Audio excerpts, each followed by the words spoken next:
everyone, this is Mira Sakori. A very good evening to one and all. Welcome to Manipur Dialogue Mami TV, a dialogue to connect the people of Manipur. Ni ta video pa mayam puno ko Manipur Dialogue ta taram lok share yapsi kai kum lok cheri. Nasi Manipur Dialogue ta khana nabi ke ta pujar we topic ase artists and pandemic and politics have seen Manipur haiba iram da mirai pap asi sanakona ba mushroom art and culture na manem da masak tai haiba wapam amadi Manipuri khudimo kitchen mala amadi na kong da tatana ta duna amasung lon duna da theng ba wapam amadi aduma koi doina art haiba si thona phaba sing amasung thona phaba gi masak amadi haiba so aduma haina ba wapam amadi masita natana art haiba sina waina phongdok ngam da ba wapam kya mu pu myam da phongdok tuna khangan le amasung gyan ta hali haiba ma ke tongano ang pamasak mayam amasung dai puna masigi manungda tonga tonga ba art form kya gi pukai gi ina khulaba mafam oiriba Manipur masigi achau thogai pubiriba artist sing loidana art form kaya asiga sakondana leiriba oza sing activist mayam punamak asi malim punamakta akan masafu mapiriba COVID-19 pandemic asigi marakta matau karam ni hingliba ge habisi chacho bo hang amani masida natara khunai asigi politics ki saruk ki yamna moru iba tangka amu iriba election haiba matang asida artist singa kari mari leinaba ge amasung Manipur ge artist singa karam mi yengi kari asa tawri haibana chingma mayam si khana nebi dama ngasi Manipur Dialogue online state election nu leibi basi taram mokse ge amasui kai khungu uchari Manipur gi masak naiba personality ngteni ahan basi ikai khungu uchage oza Romi Meitei film activist ni filmmaker ni koi oza taram mokse kai khungu uchari. Thank you very much for joining us. Anisubada Miyamgi all time popular adugi evergreen orga dumak leraba film actor amoina amasung popular singer amoina tamo Sadananda Hamom tamo taram lokcheri kai kundu cheri. Thank you. And last but not the least, the all time popular again Manipur gi radio gi medium da lakhiba media gi anu inot amata sensation ama prokiba yamna masak naiba Mediaperson amani Mediaperson am oibita natana multifaceted personality am oiba sumang lila ge actor am oibita natana matam sana sumang lila da singer am oina miyamna pamnariba tamo James Heigrujam ni tamo taram cheri kai khundu cheri nasigi masak nai ba film ge activist filmmaker loinana film actor sumang lila ge actor amasung Mediaperson ge tonga tonga masak lon yauriba misak ka asi akhanana pujirek ni besi Manipur da leiriba artist mayam hojik karam fiu amada hingi lakal ruba 2022 poll asida artist sing karam mi yengi habisida khana nabi gidam to kudur lakchabani aham baje tamo sadan dagi lakchage tamo aikhoina hojik se tajabada chahi ani si COVID-19 ki first wave amadi second wave ki chaicheng yam kuidri lockdown handokiba curfew handokiba je aduga mang de election amaju taraga lere Hana isai chalamba isai chalakanda maduda phangko paisa duna yung kai punaramba isai hire kanda na trakam sumang la hire kanda just stays the two ibe dukut nataba background la liba mayam artist mayam makhoi ki puksak punariba sinfam asi moi ki livelihood ke chobo question ma oiriba sinfam asi phatana ai ki inactive oiraga collapse oiraga matam sang lera pasina artist khara amadi makhoi sinaramu musical instrument phawi yolaga chengwana re haiba media ki report koina phangjegi matang sida COVID-19 ki pandemic asina Manipur artisting da karamba pangkhai phawi yona chaicheng phangnabagi habasini tam ahan bada ai mami tv gi asumba tanjasi yawjo phangge basima laibak phabani loina tinbiriba adagi e panelist oina phaminariba maropang sing soina kai khulu mochari loina yam special loibamna gi maru Romi se uzik panel sida kano tawbibani ado tanjasi engjeraga magi bapok numi su taba yam nungai ba numi ne ado celebrate discussion oina celebrate tore dona mapuna yam sanbi ba ado thabak thorong da mai papa pinabi ba su oisan nai ba thamjeraga ujik high kriba kano to koi host na haibi khiba dugi matang da changjan jara ba pandemic si artist kaktagi dinatte pass oina yeng ba da punamaki awabani adubu sinfam sida leiruba sinfam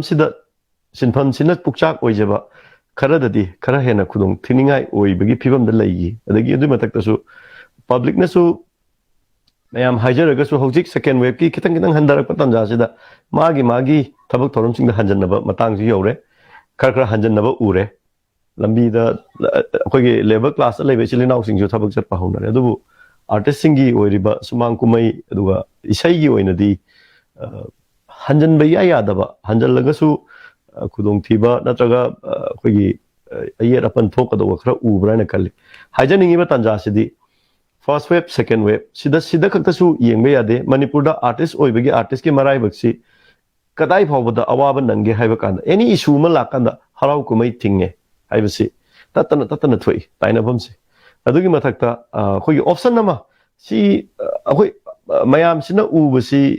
maikai amada uba mali aina khanbada nungai badang oiba harau badang oiba harauba celebration gumbadang oiba dawna tawi but sigi marum dasu akoina chachari ba sigi marum dasu sigi chacharuraga nomagi khara khusuman gumbani khusuman gun phangjaraga yumgi laita laira mention ma mayam asu lai pandemic laktringai dasu exam gi sudum sei thorum lepi lila phambak sudum lepi loina kaino ma hek torokpada harau kumai thinge haisi mayam toina dum hana dagi wara ga lakhibadu dum yana ba lakpadu pandemic sina maram oira kandadi pura total lepkhibani lepkhiba kansida planning yaw daba yam hena henjalakani khalhodabana preparation se lehodaba adubu artist ma kharama kaidi artist oina isai sakpoina main oina chatliba kharadadi awabasi hoi wade haibadi hujik wade haiba kananta leramoi loinamak waramgani artist oiba kharadadi musician singna wariba gilondana ko masida leiriba singna wabase maruina musician singse masidi akhoi hujik field da leijariba aikoina ujabani yengba ngamdre aduga akhoi athamoida awaba aduga mayamna di masak khangba oirubnina maithongda noksanaba mamida dum uba phangi kayamuk warage haibasi sai panbi gi bado isagi pukchak oinana ba khulai se yonana ba honaraga maduda phangak pasien duna imung manungi awaba se menana ba honare haiba stage du yaurabani aduna kari tawgadage kari karama policy lairige aduga hairuragasu public ta hairuragasu sometime khangbi ba public me amna di yam khangbi adagi kuidringai dasu artist ki damakta leader amani chongthok piraktana tawdaba yade hena tawbibato khoi laiba yam pabani masi makhoina khangbi rakpa aduga artist singdi kari tawruni isai chatlaga pung thinjaraga gitar khongjaraga chatlambadu yadre hairabnina atai thoram kano sing dasu thabak sing dasu sangjan bangam daba adagi sangjan badasu sana daba oibana yang wara khangi hujik pandemic sina maram ore kanda taseng badi puning da nusiba adagi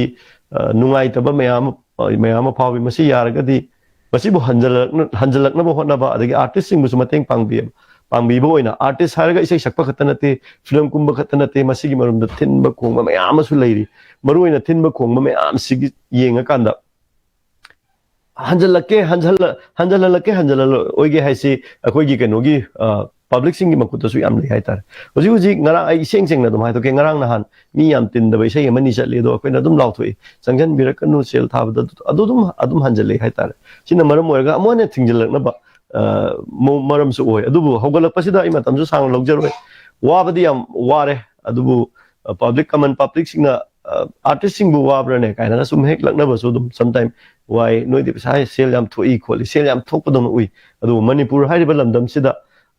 akhoi artist oiba khaktana khangani musician oiba khaktana khangani masigi art performing art ki marum da thabak tawriba singna khakta khangani adu masi khangbi basi kitang wat padom na tawi adu khangbi ba mayam asu leiri adra matung tarakpada pandemic se music second wave se khara pharakpa mali sidagi amuk akiba third wave amamung lakani na so hainari masina kari amuk purakadawa kari awaba amuk thengnagadaw no haibse khangma ngamdribanina aikoina hujik section minasi awaba saruk khara lan khibadu ware haidana loin thadokpadi yaba nate amu hanjanalakba honasi hanjalakpasida common people singna dagi akhoi bu nungsibiba isai bu yengba lakpa singna khara khasik SOP na government na guideline me ama pibiriba singna piragadi adum akhoi gisu phagani artist sing gisu phagani dagi tawjariba performing arts se amu na mayam gi damakta resume tawdana amu performance obungam haibasima ai thamjage. Thank you so much, Tamo. Yamari chumna hajuji artist maroina Manipur is no my from back to my Puna, Tawai, a change of Jeriba artist mayam, Masiki musician mayam, nothing Moruba, Owa, the condition mayam, Yamashing at Ambigre, Adubu, Luribadi, Amsocho, Wangamadi, artist singer. Reality the singing market consider Magino consider Magimun the Tingari Bawana to the Miam Ubidi Rahab said a job question way. Entertain to nobody as a performer when my Putunga Momo no kind of Miam Nuayana Puhonova Dumana artist singer sin Sabuna Madina Abduni. Madame said Oza Romi again. Oza Romi Ahan congratulations and the International Film Festival the Manipur. Over my Prokiva, Manipur, art Masata even have to give a single example with the tented mirror. Tomato award Mamo from Kibas and Majimasi Matang, the congratulations, please again, Mami TV, make it again. And also, Nasigi artist singi oina Mami TV, Kanjarakanda, Uncle Joe program, Siga. So, Yamari as a film activism, when I Ozagi, say, birthday of Viram was at Tamosa and the Super Virapa. Happy birthday from Mami TV.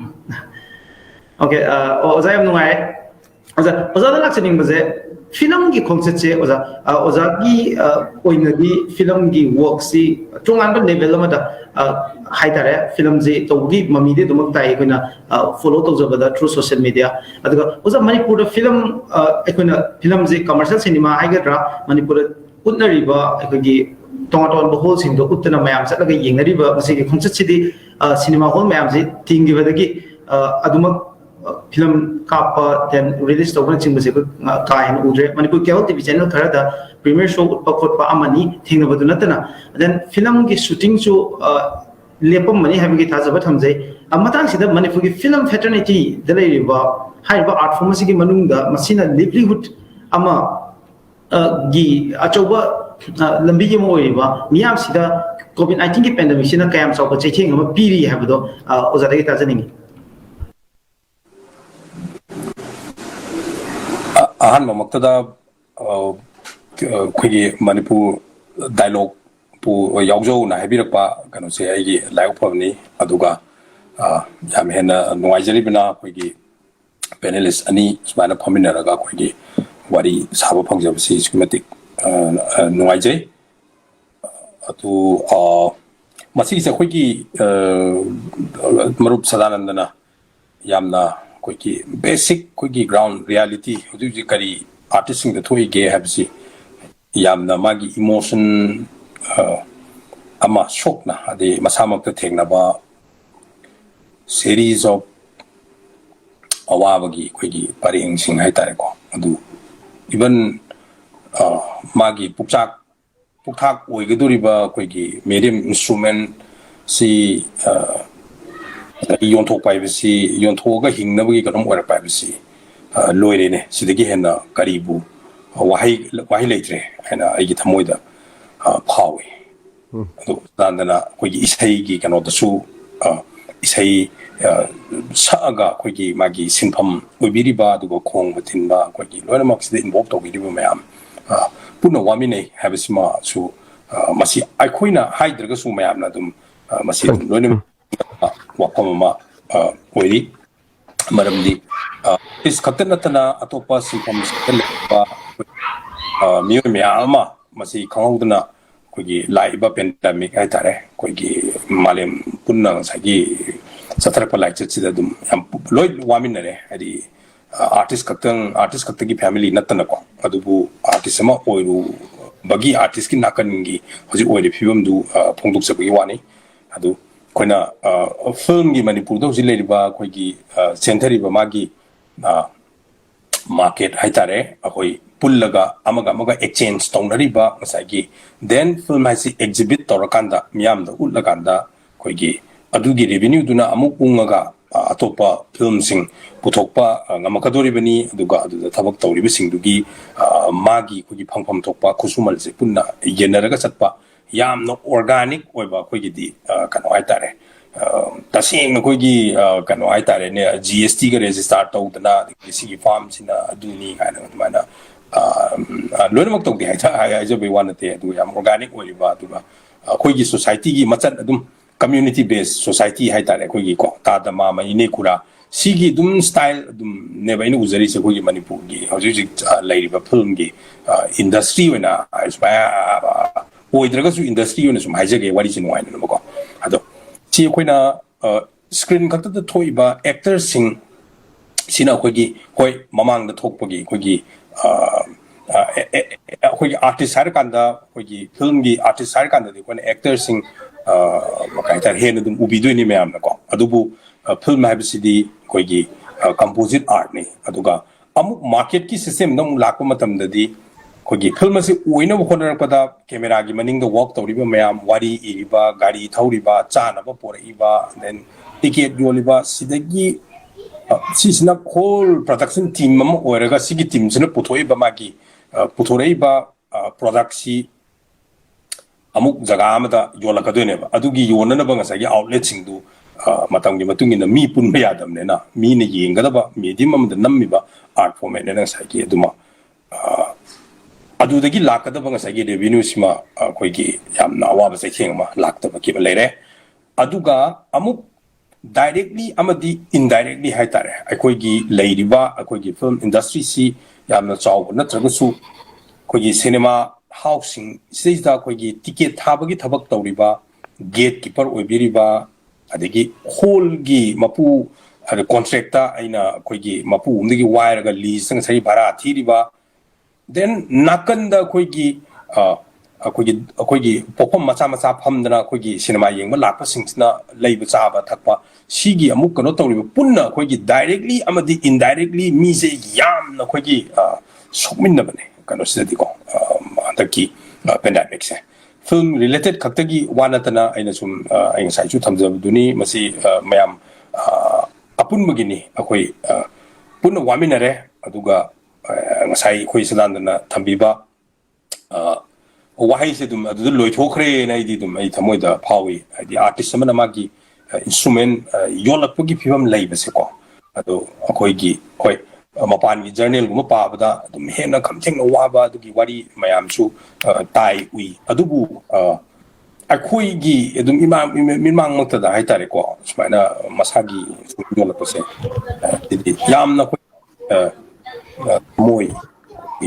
waba thamoi damna lumma posak man nallaga leiba thamoi pare kitang khoigi second web sigi kano haitare expert mak natamne na masi pathare e kana haibisi aigi nakani haibida aina haibida pak oi ana ai thamjage hojik aigi kano dadi isam samba mi amo oina dum covid se kari karo mai ke chatuno dum khangdri haina subai noida thamjage khara khoigi location mi gi mayumda akoi demu film gi studio gumma leiba natabnena mi gi sakum da shooting tawdoni mi gi sumang da tawdoni mi gi bedroom da khoigi kano sing haide kano sing loina mo disturb tor kanda number film ngakani adubu mi na mi da sandokna ba tama sai lakpa matam sidadi kana gi yum da guchanna la hoji runi duga tawri ki kano ku haitare tingya tam khoi kano sing ko mi gi ga yam na kan tek tawai da ba dugum ba kano dadi dumaina masi su tawbugi kano tazadri duga phibam chap chaba ma laktri bo haitare ko lengak tegi kai tegi lapthorok tragadi masi akoina ho ho bungtok to su achumba sai kongtang oiram da su yar ka duri ni masi ko ya oza aten ko shan da lakse oge oza nga sai ki hnik lai ba ke film cinema hall da kapta ba amso ano go film ku thok pangam da ba puna maksina a film gi community da lai ba manipuri cinema ki community da lai ba mayam sit achop sai thing ma pi ha ba simade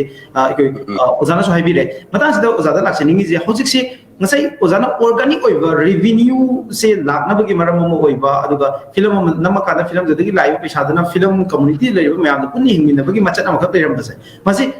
chahi ani muki chang lebak pasina maram oir kanda anobo film Manipur se COVID-19 sidagi safare haina khalap mi gup amada film gi khongchat sida maning han bagi tang amakak leigadra maram de film anobo puthokna bo hona bada ngasagi organic oina leramba ngasagi revenue gi connection gi jaga tu da achobo akhuba ma leigradra haibi question sini kare happening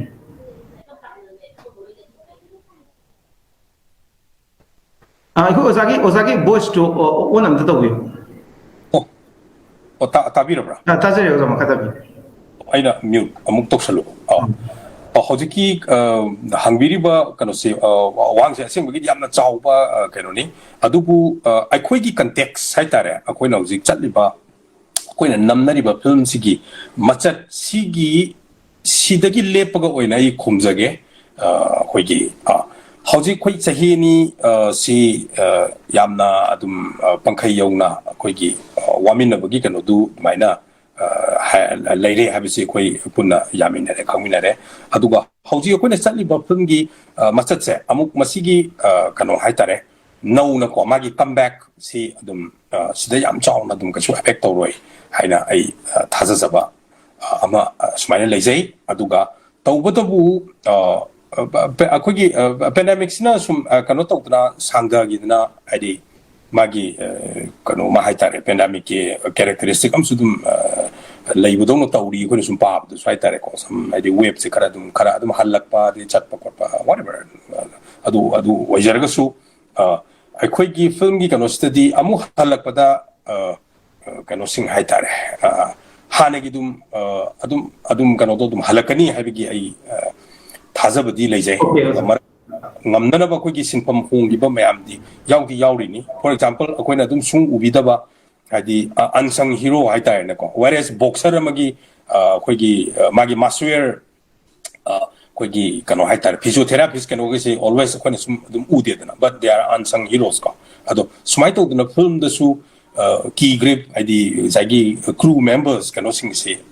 unsung ꯍꯤꯔꯣꯁ ꯀꯣ ꯃꯣꯏ ꯑꯩꯈꯣꯏꯒꯤ ꯅꯣꯡꯃꯒꯤ ꯑꯩꯈꯣꯏꯒꯤ sport ꯕꯣꯏꯁꯅ ꯑꯩꯈꯣꯏꯒꯤꯅ ꯍꯦꯛ ꯍꯥꯏꯅꯔꯤꯕ ꯇꯔꯝꯗꯣ ꯑꯗꯨ ꯅꯣꯡꯃꯒꯤ ꯀꯩꯅꯣꯗ ꯐꯪꯉꯒ ꯁꯨꯕ ꯀꯩꯅꯣꯗꯨꯗꯤ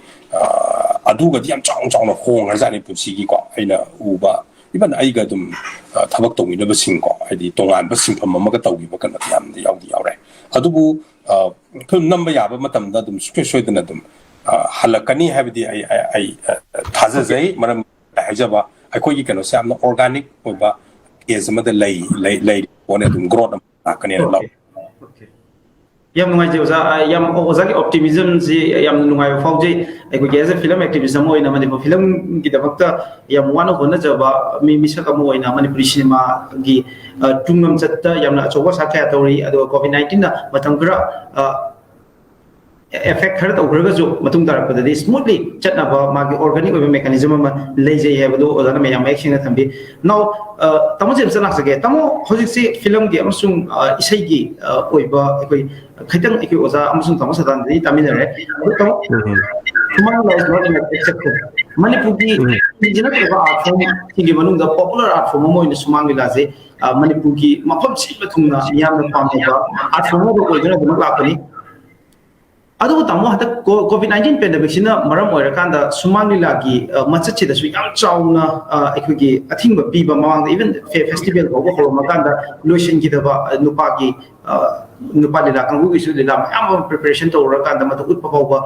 ꯐꯪꯈꯤꯗꯕꯒꯤ ꯇꯥꯟꯖꯥ ꯑꯃꯈꯛ ꯂꯩꯈꯤ ꯁꯦꯀꯦꯟ ꯋꯦꯕꯁꯤ ꯂꯥꯛꯄꯗ ꯑꯗꯨꯒꯤ ꯃꯃꯥꯡꯗꯁꯨ ꯑꯗꯨꯝ ꯂꯤꯂꯥ ꯈꯔꯗꯤ ꯄꯨꯊꯣꯛꯎꯔꯒ ꯂꯤꯂꯥ ꯄꯨꯊꯣꯛꯎꯔꯤꯕ ꯂꯤꯂꯥꯗꯣ ꯃꯌꯥꯝꯗ ꯎꯠꯄ ꯐꯪꯈꯤꯗꯦ ꯃꯇꯥꯡ ꯑꯁꯤꯗ ꯂꯤꯂꯥ ꯄꯨꯊꯣꯛꯅꯕꯒꯤ ꯄ꯭ꯔꯗꯛꯁꯟ ꯂꯦꯚꯦꯜꯗ ꯐꯥꯎꯕꯗꯤ ꯄꯩꯁꯥ ꯃꯌꯥꯝ ꯑꯃ ꯆꯪꯉꯝꯃꯅꯤ ꯗ꯭ꯔꯦꯁꯇꯒꯤ ꯗꯦꯟ ꯗꯤꯐ꯭ꯔꯦꯟ ꯃꯗꯨꯒꯤ ꯔꯤꯍꯔꯁꯦꯜ ꯇꯧꯕ ꯃꯇꯝꯗ ꯗꯦꯟ ꯂꯤꯂꯥꯗꯤ ꯎꯠꯄ ꯉꯝꯗ꯭ꯔꯕꯅꯤꯅ ꯔꯦꯚꯤꯅ꯭ꯌꯨꯗꯤ ꯑꯝꯇ ꯂꯥꯛꯉꯝꯃꯔꯣꯏ ꯁꯨꯃꯥꯡ ꯂꯤꯂꯥꯒꯤ ꯑꯥꯔꯇꯤꯁꯁꯤꯡ ꯀꯃꯥꯏꯅ ꯍꯤꯡꯕꯤꯔꯤ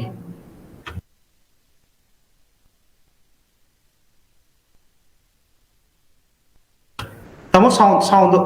ꯑꯣꯟ ꯑꯝꯇ ꯇꯧꯕꯤꯌꯨ ꯇꯥꯃꯣꯒꯤ ꯁꯥꯎꯟꯁꯤ ꯇꯥꯖꯗ꯭ꯔꯦ ꯇꯥꯃꯣ ꯇꯥꯃꯣꯒꯤ ꯁꯥꯎꯟ ꯇꯥꯕꯤꯔꯕ꯭ꯔꯥ ꯇꯥꯖꯔꯦ ꯇꯥꯕꯤꯔꯕ꯭ꯔꯥ ꯇꯥꯖꯔꯦ ꯑꯣꯀꯦ ꯊꯦꯡꯛ ꯌꯨ ꯌꯥꯝ ꯅꯨꯡꯉꯥꯏꯖꯔꯦ ꯁꯥꯎꯟꯒꯤ ꯄ꯭ꯔꯣꯕ꯭ꯂꯦꯝ ꯈꯔ ꯂꯩꯕ ꯁꯤꯗꯣ ꯑꯗꯨ ꯑꯍꯥꯟꯕꯗ ꯑꯩ ꯉꯁꯤꯒꯤ ꯑꯩꯈꯣꯏ ꯑꯣꯖꯥ ꯔꯣꯃꯤꯒꯤ ꯕꯥꯔꯊꯗꯦꯒꯤ ꯁꯣ ꯃꯦꯅꯤ ꯍꯦꯄꯤ ꯔꯤꯇꯔꯟꯁ ꯑꯣꯐ ꯗ ꯗꯦ ꯌꯥꯝꯅ ꯅꯨꯡꯉꯥꯏꯔꯕ ꯁꯤꯒꯤꯗꯃꯛ ꯑꯣꯖꯥꯒꯤ ꯃꯄꯣꯛ ꯅꯨꯃꯤꯠ ꯍꯥꯏꯇꯥꯔꯦ ꯑꯗꯨꯒ ꯇꯣꯞ ꯇꯣꯞꯄ ꯑꯣꯖꯥꯒꯤ ꯐꯤꯜꯝꯁꯤꯡ ꯑꯩꯈꯣꯏꯒꯤ ꯃꯤꯌꯥꯝꯅ ꯌꯥꯝꯅ ꯄꯥꯝꯅꯕ ꯑꯗꯨꯒ ꯇꯣꯞ ꯇꯣꯞꯄ ꯃꯍꯥꯎ ꯌꯥꯝꯅ ꯂꯩꯕ ꯍꯥꯏꯇꯥꯔꯦ ꯑꯗꯨꯒ ꯁ꯭ꯄꯦꯁꯤꯌally ꯑꯗꯨꯒ ꯃꯥꯏꯀꯩ ꯑꯃꯔꯣꯝꯗꯁꯨ ꯆꯪꯁꯤꯟꯕ ꯑꯩꯈꯣꯏꯒꯤ ꯑꯣꯖꯥ ꯔꯣꯃꯤꯒꯤ ꯋꯥꯈꯜꯂꯣꯟ ꯀꯌꯥ ꯂꯩꯔꯤ ꯁꯣ ꯊꯦꯡꯛ ꯌꯨ ꯁꯣ ꯃꯆ ꯃꯇꯨꯡꯗ ꯀꯌꯥ ꯂꯥꯛꯈꯤꯒꯅꯤ ꯍꯥꯏꯕꯒꯤ ꯊꯥꯖꯕ ꯑꯗꯨꯒ ꯑꯣꯖꯥ ꯁꯥꯗꯥꯅꯟꯗ ꯇꯔꯥꯝꯅ ꯑꯗꯨꯝ ꯉꯁꯤꯒꯤ ꯏꯀꯥꯏ ꯈꯨꯝꯅꯕ ꯎꯠꯆꯔꯤ ꯌꯥꯝ ꯅꯨꯡꯉꯥꯏꯖꯩ ꯉꯁꯤ ꯄ꯭ꯂꯦꯠꯐꯣꯝꯁꯤꯗ ꯑꯗꯣ ꯁꯤꯒꯨꯝꯕ ꯃꯇꯥꯡ ꯑꯃ ꯈꯟꯅ ꯅꯩꯅꯗꯅ ꯁꯨꯃꯥꯏꯅ ꯇꯧꯕꯁꯤ ꯑꯃꯨꯛꯀ ꯍꯦꯟꯅ ꯌꯥꯝꯅ ꯅꯨꯡꯉꯥꯏꯖꯩ ꯃꯁꯤꯒꯤꯗꯃꯛꯇꯁꯨ ꯑꯗꯨꯒ ꯑꯍꯥꯟꯕ ꯑꯩꯈꯣꯏꯒꯤ ꯃꯤꯔꯥꯖꯅ ꯍꯪꯕꯤꯔꯤꯕ ꯋꯥꯐꯝ ꯍꯥꯏꯇꯥꯔꯦ ꯁꯨꯃꯥꯡ ꯂꯤꯂꯥꯒꯤ ꯑꯥꯔꯇꯤꯁꯁꯤꯡ ꯃꯇꯧ ꯀꯔꯝ ꯂꯦꯟꯕꯤꯔꯤ ꯌꯥꯝ ꯐꯖꯕ ꯋꯥꯍꯪꯅꯤ ꯍꯪꯕꯤꯔꯤꯕ ꯋꯥꯍꯪꯁꯤ ꯁꯨꯃꯥꯡ ꯂꯤꯂꯥꯒꯤ ꯑꯥꯔꯇꯤꯁꯁꯤꯡꯁꯤ dum wari me am wari se dubu ai khoi khakta nungai han biu na ta artist sing nungai han biu have di adam ni artist sing di hana dagi dum covid leitring ei da so artist te dum war ga leibani masi khoi oza sadananda na sa haigram kitang tawbagi jo khoi se taina pham ni ama tawbai su taina pham ni ama tawbai su taina pham ni adum masi adum oza sadananda hoina ahan bu rak ti yaw ba hor ko matam adum thengna biram gani haibadi kari no hai kan de koi metric exam da isai le palila le pase khoi matam da tawrokte masi adum tawrei metric thaga da mi do adum tharei isai tawbu adum tawi yengba yadaba mahak to adum yengude adum chalude aduna ayaba khara khak chat pe wani yadaba dum toi adubu leiba ke won bo hom lap da koi sai su sing mang ba tare har pa ganda lila isai ponoma film sing ase makhoi se khoi gi kano yogdringi matam da khoi gi thingzali yam nang na tha mani walinge de gi thingjan bi base asu ma kaya se dumak tawi masina maram ora kanda ꯑꯩꯈꯣꯏꯒꯤ ꯍꯧꯖꯤꯛꯀꯤ ꯂꯩꯔꯤꯕ ꯐꯤꯕꯝꯁꯤ ꯀꯃꯥꯏꯅ ꯇꯧꯒꯦꯗ ꯑꯥꯔꯇꯤꯁꯁꯤꯡ ꯌꯥꯝꯅ ꯋꯥꯔꯒ ꯂꯩꯔꯦ ꯃꯁꯤ ꯋꯥꯔꯤꯕꯁꯤ ꯇꯁꯦꯡꯅ ꯍꯥꯏꯕꯗ ꯅꯨꯄꯤ ꯁꯥꯕꯤꯁꯤꯡꯁꯤ ꯃꯀꯣꯏꯒꯁꯦ ꯌꯥꯝ ꯁꯥꯡꯉꯕꯖꯥꯠꯅꯤ ꯌꯥꯝ ꯎꯔꯗꯤ ꯌꯥꯝ ꯉꯛꯀꯅꯤ ꯍꯧꯖꯤꯛ ꯂꯤꯂꯥ ꯄꯨꯟꯁꯜꯂꯒ ꯂꯤꯂꯥ ꯈꯔ ꯄꯨꯊꯣꯛꯏꯒ ꯍꯥꯏꯁꯤꯗꯤ ꯃꯗꯨ ꯇꯧꯗ ꯌꯥꯗꯕꯒꯤ ꯇꯉꯥꯏ ꯐꯗꯕꯒꯤ ꯑꯩꯈꯣꯏꯒꯤ ꯂꯩꯕꯥꯛꯀꯤ ꯑꯣꯏꯕ ꯑꯩꯈꯣꯏ ꯁꯨꯝ ꯇꯧꯕꯒꯤ ꯋꯥꯅꯤ ꯑꯗꯨꯒ ꯃꯗꯨꯗ ꯌꯥꯎꯔꯤꯕ ꯑꯥꯔꯇꯤꯁꯁꯤꯡ ꯑꯗꯨꯅ ꯂꯤꯂꯥꯒꯤ ꯄꯨꯟꯁꯜꯂꯒ ꯂꯤꯂꯥ ꯄꯥꯔꯇꯤꯒꯤ ꯑꯃꯃꯝ ꯈꯜꯂꯒ ꯃꯗꯨꯅ ꯂꯤꯂꯥ ꯄꯨꯊꯣꯛꯄꯤꯔꯀꯥꯟꯗ ꯑꯩꯈꯣꯏꯒꯤ ꯁꯨꯃꯥꯡ ꯂꯤꯂꯥꯒꯤ ꯑꯥꯔꯇꯤꯁꯁꯤꯡ ꯍꯤꯡꯒꯅꯤ ꯍꯥꯏꯕꯒꯤ ꯋꯥ ꯂꯩꯇꯦ ꯂꯤꯂꯥ ꯄꯥꯔꯇꯤ ꯗꯣꯜ 15ꯅꯤ 15ꯁꯤꯗ ꯃꯤ 15ꯒꯨꯝꯕꯅ ꯁꯥꯏ kunma si ami lila dolum hojik store sari ba polip si amna berani aduga lila gi si oda sadanda sung sa happy gi dai dune koi si mi thabak si hingna ba su matam sek su bu su phrai hek ta gum tawba adi auto hek thawra ga solo sadanda du auto thawre haradi magi du ada keno taw khrani magi down je ada lekha ta gi badona koi bonina keno da khagem pali da grocery phamme ha das boni bo harim ne du boda mi hingna bhona jab do grocery du di khara bu phari ne ba second chale haragadi ozaro mi second chale haragadi matang film puthok di yeng biu yaro deni khoi gi society je angak pong kho koi ri ba khoi stay da artist sing si mayam gi chaibam mayam gi thagat pham mayam gi miyeng na pham mayam gi nungsi bi pham aduga khuba khubam ai khoi na mapan pharing e da nungsi bi ba kitang action gi da kanam leitaba aduna masi khwai dagi luba policy leitaba film policy artist sing policy leitaba makhal makhal kaya ge sum mayuk nariba adugumba sing gi kanglup ta tilubani artist saibasidi mayam su hena khangbire mayam gi babok ni mayam gi aduga aikoi ni hek tawjaru base aikoi taseng har kanda miyam gumna vendor da phama yu thak pa ya de miyam dongna koi nupi angang lakna ba ya de miyam dongna to ba ya de koi gi kaino ma leise yum da sa ge da saroi da phurit se koi stit up phurit na ma lit ta ba ya de koi poza afrika segar pangcha sat pa ya da bang kok leiba sendan na tat na tra de koi se yamna lockdown su to bi ba mayam na kaino su khan su le ba sina loi to kra kanda hauzik thengnari ba awa ba sidi tamjaningai se amna lugre lila yauri ni har kanda di khar khar nong gi lupa lising amani thokchabani do madude mingon da lising amani puru ba lam puru do sai gi pandemic se karim yadram ni na kai dorge bo mi paisa sing do thokjalak pa da hojik se lila sanabam su leite sei sapam su leite tobam leite khwai dagi awa ba oiri aduga yam nuksi ba tak se artist singing ni haidna 10 kilo manga kha gi andar lenga na sinbi dana yam phasabam khak tawi ozaro mi oi phangbiram gadra akoi oza sadan doi phangbiram gadra madu khangde adubu yam phasai am nuksi 10 kilo manga tra madu tawbirak pudu kaya de nuksi jakre adubu akoi di thap level loising loyar kilometer ni phu manga da poksarum leijarum ni na 10 kilo manga du gi ai thaw lupa sanga hala lo bla kadra bai phal da masi am de yeng biu ko 10 kilo manga long na na bagi da ai khongjom dagi ai imphal da la ga ai 10 kilo manga se lo bla kadra lupa kaya halaga ai la kadori na trai second thor pesa ting dana ne pandemic sida mai se mask kup salaga ji second thor 10 kilo manga lo bla kadra ai khoi loijing loya da leibra ko gi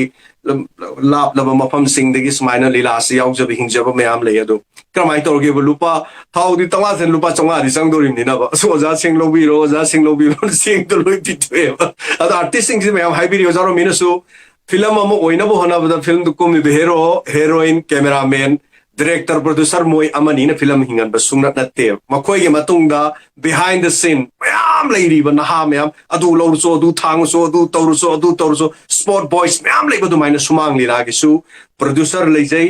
madegi mai ge makeup artist adegi tonga mai khoi gi mic ki lei ba bus ki handyman leiri ba ngang sing sound thang ba gi khot ba gi tori lei mayam sing se ponglep ni le pi se wa ba di loina ware adubu akoi khaktagi yengaga akoi gi sinbiu akoi gi tawbiu sem sabiu hairu budi abana te lebak kini khang bata bani pumna makse adubu wa ba di yam no ware adu ware haijabagi wani adum khang da ba ya de oza sadan da koi iso thoru ba bakti mina kari long khan gi ro to thoru di haina du tangai padri hojik se lila tol ko tabani music yon thore haibe wafam leta rikso du thoru pa tabani adu kari haibi ge denu khang de mina hayeng miyam da ꯑꯩꯈꯣꯏꯒꯤ ꯃꯤꯠꯌꯦꯡꯐꯝꯁꯦ ꯀꯔꯤ ꯑꯣꯏꯔꯛꯀꯗꯒꯦ ꯍꯥꯏꯕ ꯋꯥꯐꯝꯁꯤꯗꯤ ꯌꯥꯝ ꯂꯨꯔꯤ ꯃꯤꯔꯥꯖ ꯁ꯭ꯋꯥꯏꯗ ꯇꯦꯟꯇꯛ ꯂꯩꯒꯦ round ꯌꯥꯝ ꯂꯩꯔꯤ ꯑꯗꯨꯒ ꯃꯊꯪ ꯁꯨꯝ ꯇꯥꯖꯒꯦ ꯃꯊꯪꯒꯤ ꯔꯥꯎꯟ ꯃꯊꯪ ꯂꯥꯛꯆꯒꯦ ꯃꯤꯔꯥꯖ thank you so much Okay, thank you so much, Samo. Yam marik chumna thambigre sumang laga artist kakta na tana Manipur gi artist mayam na karam na punchi leli habagi matang sida maru ina thambigre tamo Sadananda ga ikoi tamo James kana thamgi wafam sida yam na maru ina ikoi reality amati public perception je ani sigi marak da khena baze artist sing je kamaina lege tamo Sadananda laksege tamo artist se kamaina lege habasiga aduga artist na kamaina hingi habasiga ani sigi marak da legi ba gap se tamo masik kana no artist sing je koi film da oiraga jo ngasagi yamna inakara khunba gari tang ba thoba then full makeup tora kanda yamna glamorous oiba picture ma da thorakpa then sumang la do oiraga jo arang arak ngasagi artist nupi mo oiraga jo maduda mana sector iba chatora iba mayam madugi aikogi film na aikogi sumang la da projector iba image sina aikogi artist amagi reality si miyam the perception ama sagat pakanda masin influence to buzala tamo Sadananda kari habini yam nungai bo yam hiding ba keno ne topic musiki related oi ba tar musiki glamorous oi ba world da lei ba dona koi mami da uri ba pot tok na adum u ba si se musik adum public da sigi perception se dum lei hai tar yam nong ba mase ai keno tok jike akoina ai se koi gi apofam da market da chatlaga ima sing na yon ba hingjang na pi lei ba yam haina jaba adagi yumgi keno lei ba poche lei ba yam haina jaba mi ne do sometime akoina mi marak ta chatlaga ai nungai jai hai tare ahal man sing ga wari sa jaba adagi ha moina akoi bu uraga nungai jaba gi keno se mai thong ju uraga pen jaba adagi akoi khara manadi dum sometimes moje matong ko pacha chali ko le dum hai tai du but akhoi changa kanda maru oina ahal loiraba ima singna akhoi ujaba se yam harau je hai tar adugi advantage lo raga pochu khara hona pb bagi advantage sim lawi masi da yam nungai ri si sometime market ta chatpa kanda haima ai ming adum haijare Sadananda ni ne na noi ju bazar da chat pro hai bai tar ai thanda hangwa we wang moina koi si kai oina u bazan ai kaino ma lai ge hai noi bu si sabra ne na hai ba hai tar aina akhoi jo mioi bani na moida tang haira mi wai sing da akhoi jo mioi bani mi khudimak na kaino tori ba si chatnari ba chanari ba khudimak loina chai adu da ina hangori si ai sai thana hangori si mayam sino akhoi si kari no na kari ne na khallaba ja no natraga adum film da ugiba akhoi saktam natraga mawong matau du da dum leidana adumaina dum leigiba manba mukha leihalle sima akhoi phajana khange adagi hangba yaba wahang si how far akhoi public sina akhoi screen da natraga reality da thengna ba kanda nuksi bagi wahai phongdok piririba dagi nuksi bagi keno tawriba thambiriba wahai wata myam si akhoi si udra kandana katai bawa support to jano kanai tanda hangjaba wahang kara dum lai hai tar aduna aina koi matam su jam sang na lobagi keno se koi mayam su lai ri na awa bagi saruk lom da sum pusala ga ngam su nungai te aina ngasai haijabado mioi bani sagi James na haibada wada ba saraga chatpada su awaba ma oire koi se wada ba saraga chatpada su awaba moire adagi sinpham ama hekta hongne haibasu yadaba lei ngarang na handa keno tawkiba amakak ai ningsing jage Manipur gi isai sakpa the musician khara u morok tharaga hingena khabar da yaurabane adu khangbi mi singnadi adum nuksina thagat bi basu yawi sometime khara nadi adum khoigi puning thogat pa mandaba wahi wata adum sejana basu yawi Manipur gi machat ni khoi adum saude dagi ngasi phawa masak khangba mi amada kadai phawa support to wi bage dagi kadai phawa thagat wahi haibi bage kai si sudum naina ba changi hai tare matang jida haijaning badi ekhoi su mioi bani tawdo bus James na haigi dumaina sinpham ama ekta hongba agi sinpham ama ekta attach toksanna bo honna ba si adapt toksanna bo honna ba si ekhoi da awa ba thui adugi mathakta artist sing da soina haijaning base ekhoi na chatli ba dagi ekhoi na aseng ba taibang da hingi ba adi ekhoi gi aseng ba reality life ta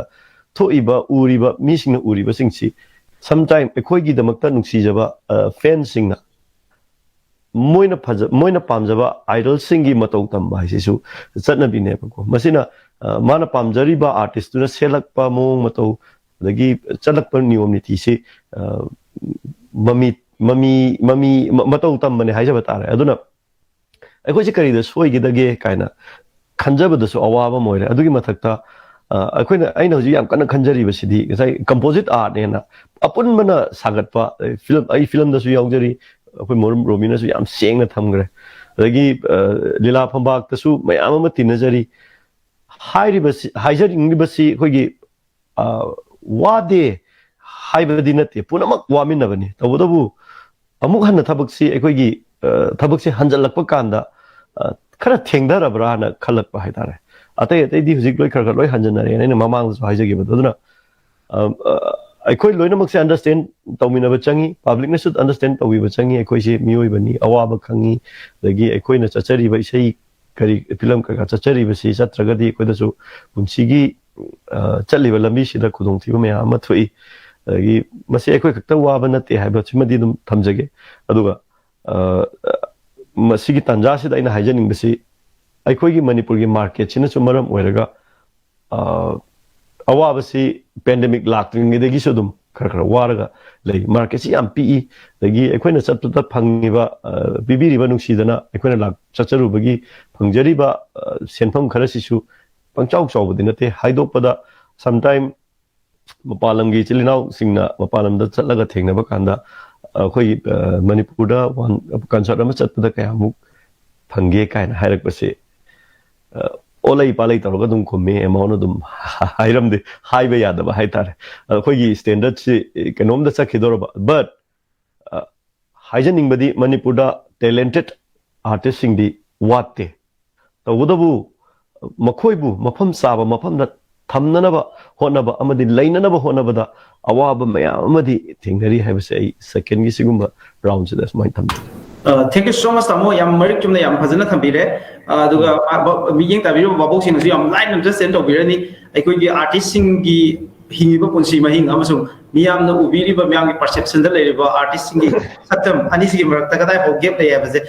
Ozaro Middle again. Was that YouTube Amazon Facebook? Was I birthday is a quick simile Buddha. Hybrid Hitare as I come in section Zita. Happy birthday, have a message. Meow later.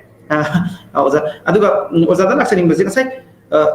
Tamo Sadananda Zukra hints to Vigre, Tamo James, I am present a believer. Artists sing, Amazon,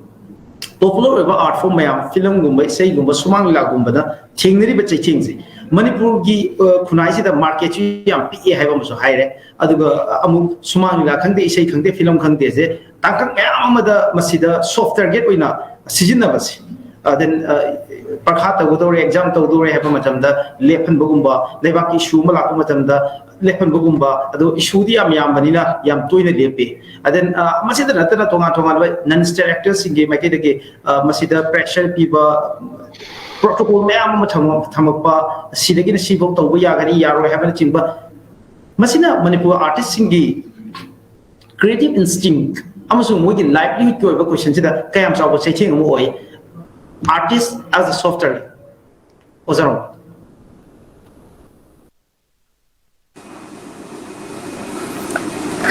Oh, wahangsi yamna interesting oiba duga Manipur da hojiki hariba akoigi especially artists singsi soft target oibagi akoigi chendharakpa ichelama Lady Havisi Wahang to the Gidum, I feel Tozay, Eddie, some talked about Todu Mopusala, Hogi, that day had I come with the power, Manipugi, artist sings the one. Masi, Karasuena Tauba, Hogi, Wahang, when a super on the heck, Mina Toxay, Togu, Hogi, Tentakna, Quina. Thumbase, Mana artist more when I tell I Pakum Susu artistic when Dum Pigeoning Evo. Quiggy. Say Quiggy, some religious base cannot be one a day. Some teaching Karada, Buddha teaching the Quiggy. Quise always I hꯧꯖꯤꯛꯀꯤ present ꯂꯩꯕ ꯉꯝꯗꯕꯁꯤ ꯑꯩꯈꯣꯏꯒꯤ ꯀꯩꯅꯣꯃ ꯑꯣꯏꯔꯦ ꯑꯩꯈꯣꯏꯗ ꯅꯥꯕ ꯑꯅꯥꯕ ꯑꯃ ꯑꯣꯏꯔꯦ ꯁꯤꯒꯤ pandemic ꯀꯔꯤ ꯀꯥ ꯂꯣꯏ ꯇꯣꯛꯊꯣꯛꯈ꯭ꯔꯒ ꯍꯦꯟꯅ ꯁꯥꯊꯤꯔꯤꯗꯤ ꯑꯩꯈꯣꯏꯁꯤ ꯑꯗꯨꯝ presentꯗ ꯂꯩꯇ꯭ꯔꯦꯕ ꯀꯩꯅꯣꯝꯃ ꯚꯥꯞꯅ ꯁꯥꯒꯠꯄ ꯑꯩꯈꯣꯏꯒꯤ ꯍꯌꯦꯡꯒꯤꯅ ꯑꯗꯨꯁꯨ ꯚꯥꯞꯅ ꯁꯥꯒꯠꯄꯀꯣ ꯍꯥꯏꯗꯤ vision ꯅꯠꯇꯕ illusions ꯃꯪꯒꯨꯝꯕꯀꯣ ꯁꯥꯏꯒꯤ ꯀꯩꯅꯣꯁꯤꯗ ꯁꯤꯒꯤ ꯑꯩꯈꯣꯏꯒꯤ ꯈꯨꯈꯟ ꯑꯗꯨꯒ ꯁꯤ ꯃꯌꯥꯝꯁꯤꯅ ꯑꯣꯏꯍꯜꯂꯛꯄ ꯄꯣꯠꯅꯤꯁꯤꯅ ꯑꯩꯅ ꯉꯁꯥꯏꯒꯤ ꯊꯝꯅꯤꯡꯉꯤꯁꯤꯀꯣ ꯌꯥꯝ ꯑꯆꯧꯕ ꯏꯄꯥꯛ ꯑꯃꯗ ꯑꯩꯈꯣꯏꯒꯤ ꯍꯤꯍꯣꯟꯕ ꯑꯃ ꯑꯗꯨꯗ ꯉꯁꯥꯏꯒꯤ ꯌꯥꯝꯅ ꯂꯥꯏꯔꯤꯛ ꯍꯩꯕ ꯍꯥꯏꯇꯥꯔꯦ ꯁ꯭ꯀꯣꯂꯥꯔ ꯑꯃ ꯉꯁꯥꯏꯒꯤ ꯏꯌꯥꯏꯁꯤꯗ ꯄꯨꯟꯅ ꯇꯣꯡꯃꯤꯟꯅꯔ ꯂꯥꯛꯄꯅꯦ ꯑꯗꯣ ꯉꯁꯥꯏꯒꯤ ꯁ꯭ꯀꯣꯂꯥꯔꯁꯤꯅ ꯅꯪ ꯑꯦꯁꯇ꯭ꯔꯣꯅꯣꯃꯤ ꯍꯥꯏꯁꯦ ꯈꯪꯕ꯭ꯔꯥ ꯍꯥꯏꯅ ꯍꯪꯕꯗꯀꯣ ꯑꯩꯈꯣꯏꯒꯤ ꯀꯩꯅꯣ ꯑꯦꯁꯇ꯭ꯔꯣꯅꯣꯃꯤ ꯍꯥꯏꯗꯤ ꯍꯤ ꯍꯣꯟꯕꯁꯤꯅꯀꯣ ꯀꯩꯅꯣ ꯑꯗꯨꯝ ꯆꯥꯎ ꯖꯍꯥꯖ ꯑꯃ ꯊꯧꯔꯒ ꯅꯪ ꯑꯦꯁꯇ꯭ꯔꯣꯅꯣꯃꯤꯗꯣ ꯈꯪꯗ꯭ꯔꯒꯗꯤ ꯀꯩ ꯅꯪ ꯃꯥꯏꯀꯩꯁꯤ ꯂꯦꯞꯀꯗꯣꯏꯅꯤ ꯁꯤꯒꯤ ꯊꯋꯥꯟꯃꯤꯆꯥꯛꯁꯤꯅ ꯁꯤ ꯇꯧꯕ ꯈꯣꯠꯄ ꯑꯗꯨ ꯑꯁ ꯌꯥꯝ ꯀꯩꯅꯣ ꯍꯥꯏ ꯑꯗꯣ ꯁꯨꯝ ꯌꯥꯝ ꯏꯟꯇꯔꯦꯁ ꯑꯣꯏꯕ ꯍꯥꯏꯇꯥꯔꯦ ꯁ꯭ꯀꯣꯂꯔꯗꯨꯅ ꯍꯥꯏꯔꯤꯕ ꯀꯩꯅꯣꯁꯤꯡꯁꯦꯀꯣ ꯑꯗꯣ ꯑꯗꯨꯝ ꯄꯨꯡ ꯈꯨꯗꯤꯡꯒꯤ ꯃꯥꯒꯤ ꯗ꯭ꯌꯨꯇꯤꯗ ꯍꯦꯛ ꯂꯣꯏꯕꯒ ꯆꯪꯁꯤꯜꯂꯒꯀꯣ ꯍꯥꯏꯗꯤ ꯑꯅꯧꯕ ꯄꯔꯥ ꯃꯉꯣꯟꯗꯒꯤ ꯁꯨꯝ ꯌꯥꯝ ꯈꯪꯅꯤꯡꯕ ꯍꯥꯏꯇꯥꯔꯦ ꯅꯪ ꯁꯨꯃꯥꯏꯅ ꯁꯤꯒꯤ ꯄꯣꯠꯁꯤꯗꯤ ꯃꯦꯇꯦꯔꯣꯂꯣꯖꯤ ꯍꯥꯏꯕ ꯁꯥꯏꯟꯁꯅ ꯁꯤꯅꯤꯀꯣ ꯍꯥꯏꯗꯤ ꯃꯦꯊꯁ ꯍꯥꯏꯕꯁꯤꯅ ꯁꯤꯅꯤ ꯀꯩꯅꯣ ꯇꯧꯕ ꯍꯥꯏꯇꯥꯔꯦ ꯑꯗꯣ ꯅꯣꯡꯉꯥꯜꯂꯝꯗꯥꯏꯁꯤꯗ ꯌꯥꯝꯅ ꯐꯤꯡꯅ ꯑꯩꯈꯣꯏ ꯌꯣꯟꯕꯁꯤꯅ ꯉꯁꯥꯏꯒꯤ ꯂꯥꯏꯔꯤꯛ ꯍꯩꯕ ꯅꯨꯄꯥꯁꯤ ꯍꯧꯗꯣꯛꯑꯦꯕ ꯁꯥꯔ ꯅꯪ ꯁ꯭ꯋꯤꯃꯣꯂꯣꯖꯤ ꯈꯪꯕ꯭ꯔꯥ ꯁ꯭ꯋꯤꯃꯣꯂꯣꯖꯤ ꯈꯪꯕ꯭ꯔꯥ ꯀꯩꯅꯣ ꯁ꯭ꯋꯤꯃꯣꯂꯣꯖꯤ ꯁꯥꯔ 이로이베기 사이언스니 까마이네 이로이베 하이시 스위몰로지네 그이로도 ඛꯪꯉꯒ ꯀꯩꯅꯣ ꯅꯪ ꯍꯥꯏꯅꯤꯡꯉꯤꯁꯦ ꯁꯥꯔ ꯑꯩꯈꯣꯏ ꯇꯣꯡꯉꯤꯕ ꯍꯤꯁꯤ ꯂꯨꯞꯀꯗꯣꯔꯦ ꯑꯗꯣ ꯑꯩꯗꯤ 이로이ꯕ ꯍꯩ ꯑꯗꯨꯒꯤ ꯁꯥꯔꯗ ꯑꯗꯨ ꯍꯪꯉꯝꯕꯅꯦ ꯑꯗꯣ ꯉꯁꯥꯏ 이로이ꯕ ꯍꯩꯍꯧꯗꯕ ꯀꯩꯅꯣꯁꯤ ꯑꯗꯨꯝ ꯃꯥ ꯂꯨꯞꯍꯧꯋꯦꯕꯀꯣ ꯑꯗꯣ 이로이ꯕ ꯍꯩꯔꯒ ꯑꯩꯈꯣꯏꯒꯤ ꯑꯃꯗꯨꯅ ꯉꯁꯥꯏ ꯇꯣꯔꯕꯥꯟ ꯌꯧꯅ ꯂꯥꯟꯊꯣꯛꯈꯤꯕ ꯌꯣꯟꯕꯗꯨꯅꯀꯣ ꯊꯝꯅꯤꯡꯉꯤ ꯄꯣꯏꯟꯇꯤ ꯑꯩꯈꯣꯏꯁꯦ ꯄ꯭ꯔꯖꯦꯟꯇ ꯂꯩꯕ ꯑꯃ ꯆꯪꯉꯦ ꯍꯧꯖꯤꯛꯇ ꯑꯃꯠꯇ ꯂꯩꯇꯕꯗꯧꯅ ꯇꯧꯋꯦꯕ ꯑꯩꯗꯤ ꯑꯩꯅ ꯄꯨꯟꯖꯕ ꯑꯩꯒꯤ ꯅꯨꯡꯁꯤꯕ ꯃꯔꯨꯞ ꯃꯄꯥꯡ ꯈꯔ ꯃꯁꯤ ꯑꯗꯨꯝ ꯄ꯭ꯔꯦꯛꯇꯤꯁ ꯇꯧꯃꯤꯟꯅꯕ ꯃꯔꯨꯞ ꯃꯄꯥꯡ ꯑꯗꯨꯝ ꯃꯌꯥꯝ ꯑꯃ ꯂꯩ ꯄ꯭ꯔꯖꯦꯟꯇ ꯂꯩꯅꯅꯕ ꯍꯣꯠꯅꯃꯤꯟꯅꯕ ꯍꯥꯏꯇꯥꯔꯦ ꯄ꯭ꯔꯖꯦꯟꯇ ꯂꯩꯇ꯭ꯔꯕꯅꯤ나 ꯑꯩꯈꯣꯏꯁꯤ ꯑꯩꯅ ꯎꯗꯣꯔꯤꯕ ꯑꯩꯅ ꯊꯥꯖꯒꯗꯧꯔꯤꯕ ꯃꯤꯁꯛꯁꯤꯡꯁꯤ ꯂꯣꯏ illusions ꯂꯣꯏ ꯑꯣꯏꯔꯦ ꯃꯪꯗꯧꯅ ꯂꯣꯏ ꯑꯣꯏꯔꯦ ꯑꯗꯨꯒ ꯃꯪꯗꯨꯗꯒꯤ ꯄꯣꯠꯇꯨ ꯑꯗꯥꯏꯗꯒꯤ ꯊꯣꯛꯂꯛꯄ ꯄꯣꯠꯁꯤꯡ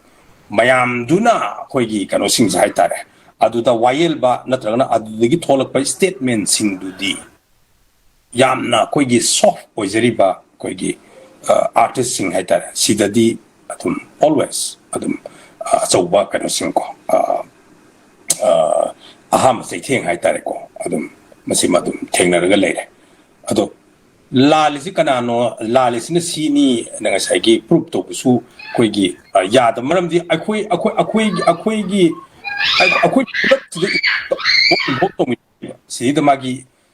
ꯏꯀꯣꯅꯣꯃꯤ ꯔꯣꯝꯒꯤ ꯄꯔꯁꯄꯦꯛꯇꯤꯚꯇꯒꯤ ꯌꯦꯡꯉꯛꯄꯗꯁꯨ ꯃꯗꯨ ꯑꯣꯏꯅꯤꯡꯉꯥꯏꯒꯤ ꯀꯩꯅꯣ ꯗꯦꯟ ꯑꯗꯨꯒꯤ ꯑꯩꯈꯣꯏꯒꯤ ꯍꯧꯖꯤꯛ ꯃꯔꯨꯑꯣꯏꯅ ꯁꯤ ꯑꯩꯈꯣꯏꯒꯤ ꯃꯜꯇꯤ ꯏꯊꯅꯤꯛ ꯑꯣꯏꯔꯤꯕ ꯑꯩꯈꯣꯏꯒꯤ ꯄꯨꯔꯥ ꯈꯦꯟꯅꯕ ꯃꯌꯥꯝ ꯈꯨꯟꯗꯥꯃꯤꯟꯅꯔꯤꯕ ꯃꯌꯥꯝꯁꯤꯒꯤ ꯀꯩꯅꯣꯗꯒꯤ ꯌꯦꯡꯉꯛꯄꯗꯁꯨ ꯅꯥꯀꯟ ꯈꯨꯗꯤꯡꯃꯛꯇꯒꯤ ꯌꯦꯡꯉꯀꯥꯟꯁꯤꯗ ꯑꯩꯈꯣꯏꯒꯤ ꯄꯨꯂꯞ ꯈꯜꯂꯒ ꯃꯁꯤꯒꯤ ꯁꯤꯅ ꯊꯝ ꯔꯨꯜꯅꯤ ꯍꯥꯏꯕꯗꯨꯁꯨ ꯁꯦꯝꯕꯗ ꯌꯥꯝꯅ ꯂꯨꯕ ꯄꯣꯠ ꯑꯃ ꯑꯣꯏꯕꯅ ꯃꯔꯝ ꯑꯣꯏꯔꯀꯥꯟꯗ ꯑꯩꯈꯣꯏꯒꯤ ꯑꯥꯔꯇꯤꯁꯁꯤꯡꯁꯤꯗꯀꯣ ꯍꯥꯏꯗꯤ ꯈꯨꯗꯛꯀꯤ ꯂꯥꯛꯄ ꯑꯩꯈꯣꯏꯒꯤ ꯂꯥꯏꯅꯥ ꯑꯗꯨꯒ ꯍꯧꯖꯤꯛ ꯊꯦꯡꯅꯔꯤꯕꯁꯤ ꯅꯠꯇꯕ ꯃꯑꯣꯡꯁꯤꯗ ꯑꯩꯈꯣꯏꯒꯤ ꯑꯥꯔꯇꯤꯁꯁꯤꯡꯁꯦ ꯑꯗꯨꯝ ꯁꯤꯒꯤ ꯐꯤꯕꯝꯁꯦ ꯑꯗꯨꯝ ꯊꯦꯡꯅꯔ ꯂꯩꯈꯤꯅꯦꯅ ꯑꯗꯨꯝ ꯂꯧꯏ ꯃꯔꯝꯗꯤ ꯃꯌꯥꯝ ꯑꯗꯨꯝ ꯌꯦꯡꯕꯤꯔꯣ ꯃꯁꯤ ꯑꯗꯨꯝ ꯃꯥꯂꯦꯝꯒꯤ ꯃꯐꯝꯗꯁꯨ ꯑꯗꯨꯝ ꯍꯥꯏꯗꯤ ꯏꯊꯣꯛ ꯊꯣꯛꯇꯕ ꯄꯣꯠ ꯑꯃꯅꯤ ꯉꯁꯤꯗꯒꯤꯅ ꯑꯩꯈꯣꯏꯒꯤ ꯆꯍꯤ 6-7 ꯃꯃꯥꯡꯗ ꯃꯅꯤꯄꯨꯔꯒꯤ ꯐꯤꯜꯝ ꯏꯟꯗꯁꯇ꯭ꯔꯤꯁꯦ ꯑꯩꯈꯣꯏꯒꯤ ꯊꯥ 6 ꯄꯨꯂꯞ ꯂꯦꯞꯄꯤꯅꯤ ꯍꯥꯏꯗꯤ ꯊꯥ 6 ꯂꯦꯞꯈ꯭ꯔꯤꯅꯦ ꯍꯥꯏꯗꯤ ꯑꯟꯗꯔꯒ꯭ꯔꯥꯎꯟ ꯑꯣꯔꯒꯅꯥꯏꯖꯦꯁꯟ ꯑꯃꯅ ꯐꯕ ꯐꯠꯇꯕ ꯑꯗꯨ ꯑꯗꯥꯒꯤ ꯀꯩꯝꯇ ꯅꯠꯇꯦ ꯕꯠ ꯐꯦꯛꯇꯨꯅꯦ ꯍꯥꯏꯖꯔꯤꯁꯦꯀꯣ ꯍꯥꯏꯗꯤ ꯊꯥ 6 ꯐꯤꯜꯝ ꯂꯦꯞꯄ ꯑꯃ ꯌꯥꯎꯈ꯭ꯔꯤꯅꯦꯕ ꯃꯅꯤꯄꯨꯔꯁꯦꯀꯣ ꯍꯥꯏꯗꯤ ꯑꯗꯣ ꯁꯨꯃꯥꯏꯅ ꯇꯧꯗꯅ ꯑꯩꯅ ꯉꯁꯥꯏ ꯊꯝꯖꯔꯤꯕ ꯑꯩꯈꯣꯏꯒꯤ ꯇꯣꯉꯥꯟ ꯇꯣꯉꯥꯟꯕ ꯑꯩꯈꯣꯏꯒꯤ ꯄꯔꯁꯄꯦꯛꯇꯤꯚ ꯀꯩꯅꯣꯁꯤꯡꯁꯤꯗꯒꯤꯀꯣ ꯇꯧꯀꯥꯟꯁꯤꯗ ꯑꯩꯈꯣꯏꯒꯤ ꯑꯥꯔꯠꯀꯤ ꯀꯩꯅꯣꯁꯤ ꯑꯗꯨꯝ ꯍꯥꯏꯇꯥꯔꯦ ꯋꯥꯈꯜꯂꯣꯟꯁꯤꯗ ꯑꯩꯈꯣꯏꯒꯤ ꯁꯦꯀꯦꯟꯗꯔꯤ ꯑꯣꯏꯔꯛꯄ ꯄꯣꯠ ꯑꯃ ꯁꯤꯁꯤꯅ ꯑꯩꯈꯣꯏꯒꯤ ꯁꯤꯒꯤ ꯇꯥꯕꯤꯀꯣ 따지보자. ꯄꯥꯎꯅ ꯐꯥꯎꯖꯤꯜꯂꯛꯄ ꯑꯩꯉꯣꯟꯗ 따지. Right aduna masigi kano singsi akoina particular akoigi kano khaktadagi maike ama khaktadagi natte artist sing the sengna thengariba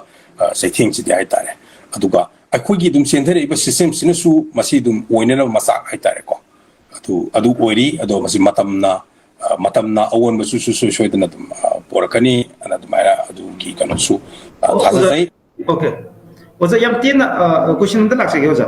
mathangi round the poll system matang je mungai nezar ke oza da lakse ning buje hojik ma aikoina hainari ba covid 19 gi pandemic sida maram boira kan artist ba yawa magi hingna magi lambi oiram ba punsi sida yam chauna kai ba pire hojik tonga tonga profession ma'am chatna ba su yong re aduga ya wani hingna ba ma'am su yauri hari now aikoi gi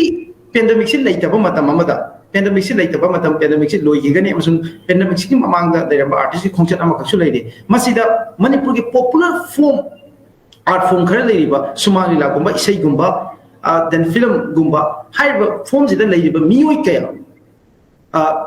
moi hingna ba ki punsi mahing sida upper middle class ki level da aide mokoi ki daka leiba amenities mayam se phang ba ki level da aikogi maruina upper middle class ki aspiration ga se masi khan ba ki level da masi phau ki level da hingba ngamba mioi se kayam yam puthok pa ngamme dana aiko ozagi mi ing da thambi sumang gra dan kayam yamna then film dana kayam yamna then aikogi isai dana kayam yamna masi da khongdar iba artist ko dimar oini hingba ngamba bra ngamdra ga di sigi gap se kana na create to oh wahangsi sumlusale kogi adi depth changak pa hai tare lusala ko di meaning kogi unrelated wa bidu nate aina agi aina tong jari di kono sta ko ai kogi ai sai ko to ama haiza bodo akosi sum factory wena sagi laura kanda factory sigi magi marketplace samada kono to do ne boko cinema gina kogi kono da cinema housing sta exhibit to do ne boko aligi den sumang lilagina kogi platform ko kogi sumang singda aligi di mapam chana sagi sema ba sumang ko mai to bom area sim ko sumai le duni aduga isai gi kano su medium si da hawai sagi sai tara gi mamang da wera makano do hojikti dum yam chaung su hongbra na ai million sumai le sei maram di kogi isai se khara hena line to ba man ba kano su dum uzab dong to be kogi koi mausa na wai ko na ga sum kogi la pak ga isai yam tang na ga to bu kogi hojikti dum kogi na hut pa gi su de den kogi kano hai tare ko do yam tu na su sin be ya ba kano ma si su amom da di sai gi kano sigi ko monetary kano ka hai tare adugi calculative kano ram de gi yeng bu di yam na phaba kogi adugi financial photo spill to ra len ba gi photo ne na maina tawi ado hojik everything system da ungi ba ado system do adi chapsana aikoina distribution system ma hairo cinema gina natragana lilagi sai uza jemsu tambiri ba kogi mayai de lepi ba thoi ba actor do kakta natana magi mayam le costume design to ba adigi den magi producer ko adigi den atopa kogi technician mayam su loinari hari sumai to magi particular kanomana system mamana di buying to sali be yana ba kogi mutual understand sina sagi buying to go pu bne ada sumaina sali ngai sigi kano sahitare ungi ba factory gi engine se karai de no mo kano ma dum haitare ai sai perspective ma'am thamjari do ko ai di koida at any amana sagi system su level pa oina level ba ya ba any kano haitare ne tholko matamda sai adum ubiro maram di ai khoi gi final product sing se karai udino karai da kapino apse kano kan ai khoi gi dum akoi manung du ungja ba kano na factory ni industry ne ko ado yamna picture report ni sine ai na thamjai sidi ana picture report yamna turing ngam noi ungi report da amuka kogi apan mam la kan da di dum yam tuna dum shock da okay mai thamjai okay thank you so much oza yam phajana thambi gre yam critically ni nabi adu yam phajana thambi na thamjage matang sida aikogi creative हाइतारे creativity की पुकई अचौबा मणिपुर गुमना अपिक मफम अमदा असुक याम art form कया की हौरुपम ओइबजे मालेमदा थोइदोक लेरमनि हाबा थाजदे अदुबु art form कया हिंगलगा थमिबा युगा थमिबा तोंगा तोंगा मसक्ते evolution कया पुथु की अवनबदा होंगईबा आर्ट फॉर्म की पॉपुलैरिटी मादुम मेंटेन तौरगा लेरिबा मणिपुर मफम अमदा आर्टिस्ट सिंग करम हिंगी मकोई मकोई पाजरीबा मकोई मकोई योखचनब होनजरीबा आर्ट फॉर्म मैम असिना मकोई हिंब ngambibra haibasida so wangamoidi tamo james laksege tamo वाइना फोंदोक ngamdaba du art na phongdoga miyam bu bhab ta halli haibasi aikoina art ki magun amani haidana sumain hainai aduga wesley kindiski haiba afogo russian painters in sumain hai there is no must in art because art is free art haibasi maning tamni aduna art di athingba apanba natragana tawdoba yade haiba amata leite haidana adubu manipur gi art form mayam asidadi athingba ayetpa na big thani covid-19 gi hadak natural oina thingaiba athingba sina piriba safu asidagi manipuri miyamna manipuri stakeholders mayamna manipuri organization mayamna artist sing da athingba pibaje handopa matamam oire let the artist decide artist sing na makoi gi kwaidagi phobdo decide tawjanu critical analysis ama artist ki oina su leijasanu natraga media gi level da intellectual sing level da artist in the scrutiny tawbdo tawjasanu but artist sing na kari tawbdo gi have makoi creative oiba production mayam asidadi makoi decide tawjarasanu have firem ama lobo matam oidribra nasai ekoi tamu romin ozar romin habiba ekoi se present hingibra habi question dori Thagachari Miras once again, Mugana, Aduga Masi, Sumang Lila, this traditional theatre from it was prevalent since the time of monarch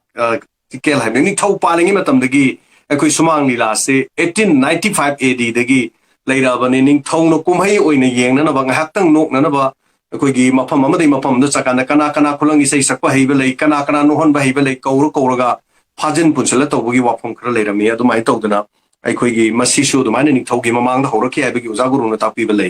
ꯃꯁꯤꯗ ꯅꯤꯡꯊꯧꯅ ꯇꯧꯕ ꯊꯕꯛ ꯈꯨꯗꯤꯡꯃꯛ ꯅꯤꯡꯊꯧꯅ ꯇꯧꯕ ꯌꯥꯅꯤꯡꯗꯕ ꯄꯣꯠ ꯃꯁꯤ ꯄꯨꯝꯅꯃꯛꯁꯦ ꯗꯥꯏꯔꯦꯛ ꯍꯥꯏꯕꯒꯤ ꯑꯗꯨꯒꯨꯝꯕ ꯈꯨꯗꯣꯡ ꯈꯔ ꯂꯩꯔꯝꯃꯤ ꯍꯥꯏꯕ ꯋꯥꯐꯝꯁꯤꯅꯤ ꯑꯗꯨꯒ ꯃꯇꯝꯗꯨꯗ ꯅꯤꯡꯊꯧꯗ ꯐꯥꯒꯤ ꯑꯣꯏꯅ ꯇꯧꯕꯁꯦ ꯑꯆꯧꯕ ꯃꯦꯁꯦꯖ ꯑꯃ ꯄꯤꯕ ꯑꯗꯨꯒꯨꯝꯕ ꯇꯥꯏꯞꯀꯤ ꯃꯈꯜ ꯑꯃꯅꯤ ꯍꯥꯏꯕ ꯂꯩ ꯁꯨꯃꯥꯡ ꯂꯤꯂꯥꯁꯦ which means courtyard performance it's a Manipuri theatrical art form considered to have developed aduga 19th to 20th century haba aduga masigi leiriba mong sin haitare khoi society se kari oina lege habu media is having the role of entertaining enlightening structuring adu educating and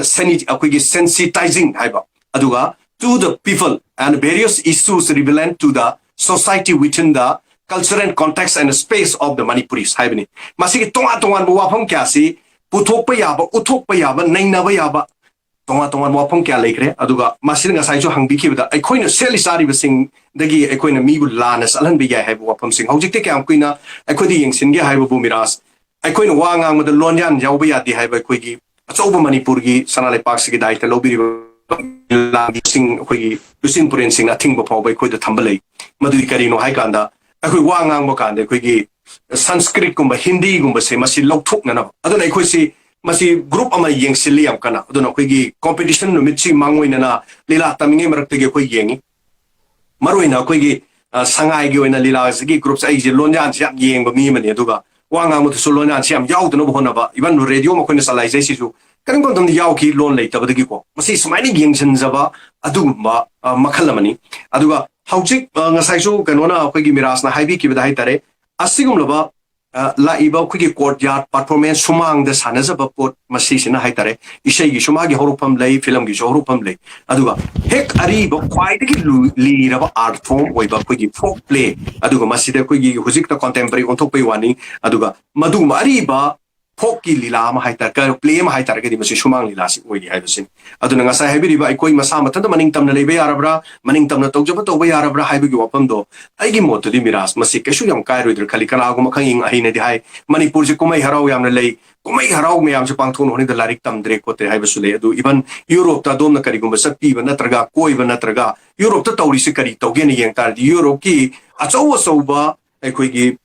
isai tawpham sing football sanafam sing aduga tonga ba sport ki event sing se mili sing ni phudagi ni yang khaibo yeng se nungti gi sung lep te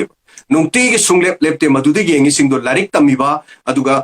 akhoi gi character struggle tawriba artist metric thadriba 12 thadriba ngang sing di kaini yengamoy so makoi they are depends on their parents makoi gi mama mapa ahal laman sing da makoi se loina depend taweba ai metric thador hadi ai kamain football game ba saturi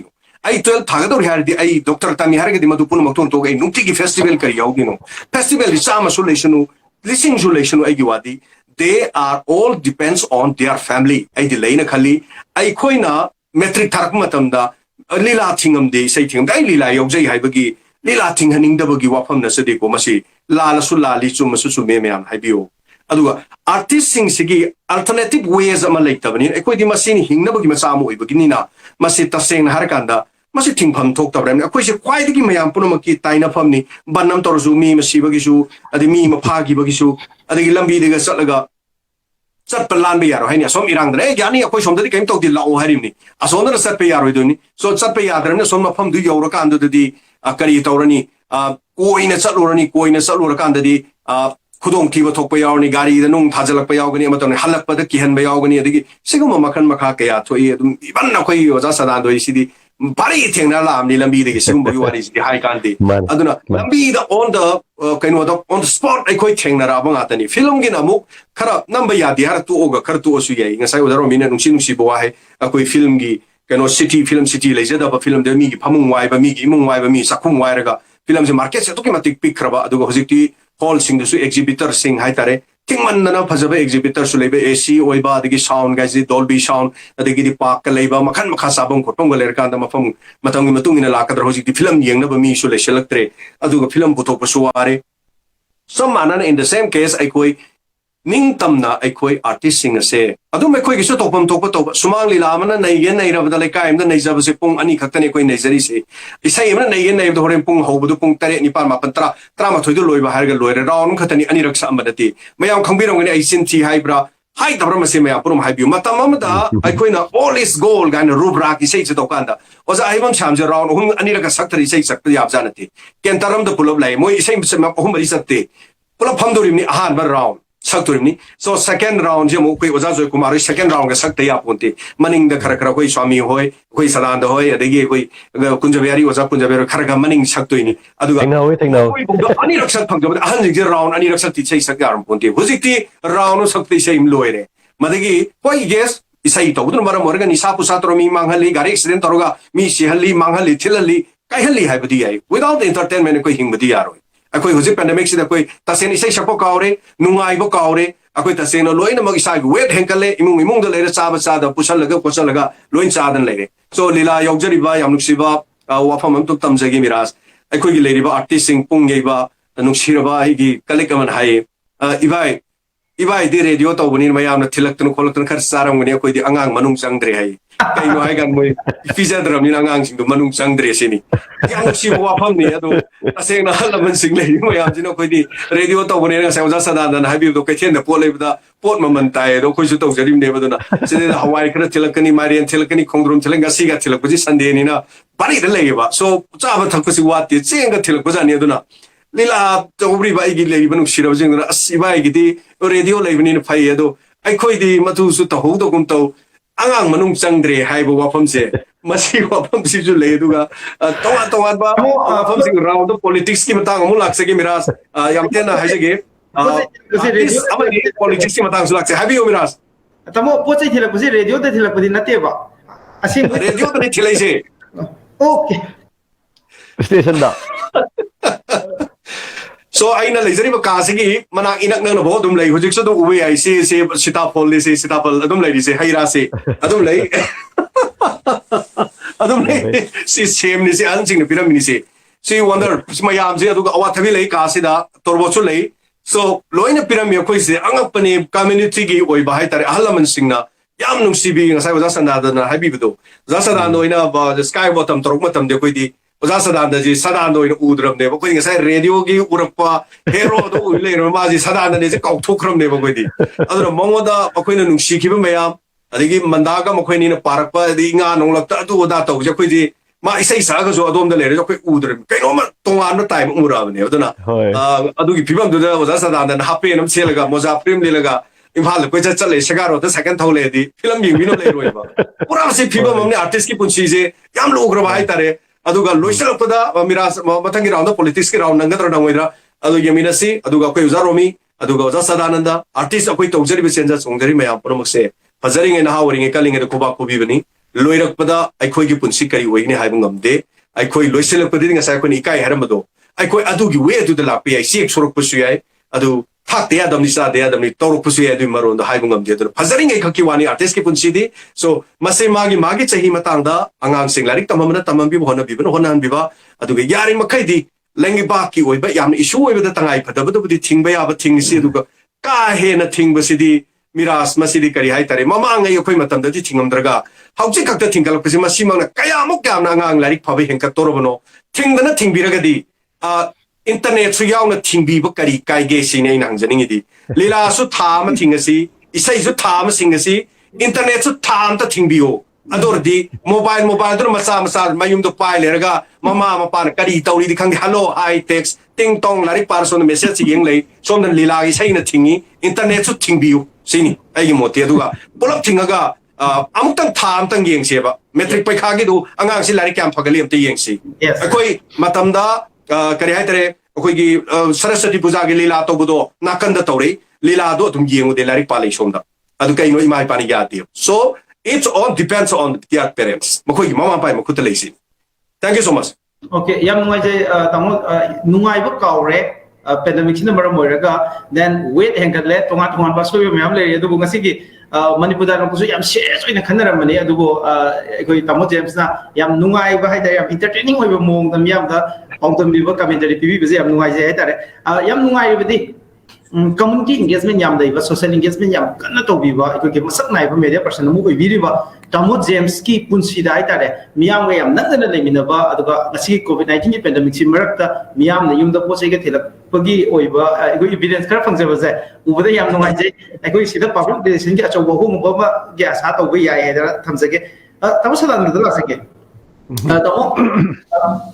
mayam je nungai ba kaung na ba ki tan jama de dumak lei re wait ya le hai ri tamo as an actor mo na combine maintain to bi ri aduga tamo da laksening ba je lakador ba 2022 gi assembly election sida masina ekoi gi manipur gi khunai am gi ahung ba amasung lei ba problem mayam si ki solution purok na ba gi achoba tan jama ni matang sida lakador ba 2022 assembly election da tamo kari asa to bi wakhandi ekoina anoba chahi lakpada I wish you a very happy new year haise adum loina ma wish tawi hai tare masi adagi yam brightful oiba ing tappa do yamna peaceful oiba sahi mo imina se every year every kan hogi ba sahi khudimakta aroi ba sahi gi December 31st amadi anoba sahi gi January tainabam sida loina ma wish tawi expectation ya anu tawi we hening ma mayam ma phongdui but ugidaba mayam su yawi lagi 2021 si khoi nom to sumaina khalu de pandemic si laga sumaina waga ne si khoi nam mangdabo mangu de haida pandemic haiba wat ka se papak season raktaba aduga experience oi horiba keno sidi yam sathiba khoi gi generation na oi horiba si urakani ba khalu de adubu hajik ahan bada hangi bada maintain kamain to wirige da sai James na hai gi bada marum James na hai gi bada noi khat le kai se akoi film gi kangu da di mami da thoi ba kangu da di yang wa ba behind the screen da lei bada di somehow relaxation khara lei hai tare chaning ma cha ba ya ba gi wa re kai na potha ba ya ba gi khara lei but moi gi mating gi yaw da ba ya de adu screen da lei ba sing di khara khajik loina ma maintain to da ba ya de chaning e na cha da ba ya de cha sal le noi re ka har ga su adu yam ti langbam amadi oi ba hai tare laknabam langbam adagi hajik ti computer gi technology si yamna fast ba shalakpa ai khut sa hai bagi hengalakpa sina yum da phamma kari soiba lei gi na thira ga ari ba film gi kokhatla langkhalakpa me anje u da awa ba mani adana akoi me amarak sida da chafu magi manungda ising tin nga makhan me amal punna leimina ba yam ya people society sida tawa garone akoi lila hai tare mapu gi lila ni hai na khanja kana adum ngamna bo honari maintain tawna bo honari sometime weight adum hengali lamje ngam chele akoi maru Romi bani si foundation ama tawjari mami thawan foundation ana ama tawjari masina bol kha sana ba chachari hau dana dagi hek mayamna kana pandemic sina mara modra lepure adu amuk sanajari ibani ki foundation si sana ba khona ba su khara hena changjan ba dagi tai humanity ground su ibani punjari hai tare masi akoi laibak phabani kai gum khara tawjage na hona jabani adu election ni matang sida lakpa khanda aina ngasa haijabudo every year we wish each other wishes me am apha wishes me am apine expectation yam no tawi but kadai bo phangrage kai si sudum hangba ya adu bu yamna ngai ibadi lamdam masida la iba 2022 sida awon ba khara di ugada wo mali haibse every how giba election khuding mak ta sudum ugi hai tare luga vote and high akoina mikal si mai paklaba matung da kari oira khibage haibadu su dum naina bada aina muk taktana kano scholar oidana ya specialist oidana gi subject si da yam naina ruba kano di nate hairaga haitana haibasu muk pamjade haitare khangdana haibasu but ai mitmang da tabadu khathang thamjara kanda akoi sida artist singna election da khongdare ka harga lakna ba man ba khara yawse masi akoina leiruba lamdam sina oigani masi akoina kaino dinate adubu sum mass oina yengakpa kanda country khudimukta yengakpa kanda artist singna politics ta changjalakpa kanda mai pakpana ayamba oigi haitare adum hujik akoina leiriba country India mingona palle ba India sida hujik maksu artist oina haurakhiba mayama politics ta irai laina mafam kan mangam base adum thengne adum Manipur da ngamak padi yai adubu ngambagi kano si iwar watpa dagi masi ai sum panjare ain ujo hogudu khaktani ai laisu kano tawdana haijaba nate isai gi ning thorel laigidraba akoina laiyoi kar oja awung paharina lepa kanda dum koina pamamba kano do oirakidabadu aina khangiba matamda kam artist bu kamaina hen support to wibaja no natraga sigum basidana yaroi aduga akoigi politics ta sangakpa kanda politics ki leiriba elements mayam adagi mayam je khangde kaina mayam na expect to kan to bajala wakhalon je leibaja la asima ai khali adubu huji ki yengba kanda isagi constituency da su inauma Manipur gi film da chenja chongjaba inauma su huji tholei yam phai aduga sum ujabada su Manipur gi manifesto fongba dagi election gi keno campaign da atai leiri ba keno singi akoina car di si tawgani ai adu art and culture chawkhana bo honagani kai ji yam rare oina ta da badina te tai yam rare oina tai adu bo mase artist oina thongla agadi artist singna soidana artist sing yawa ba khangani haisimadi aina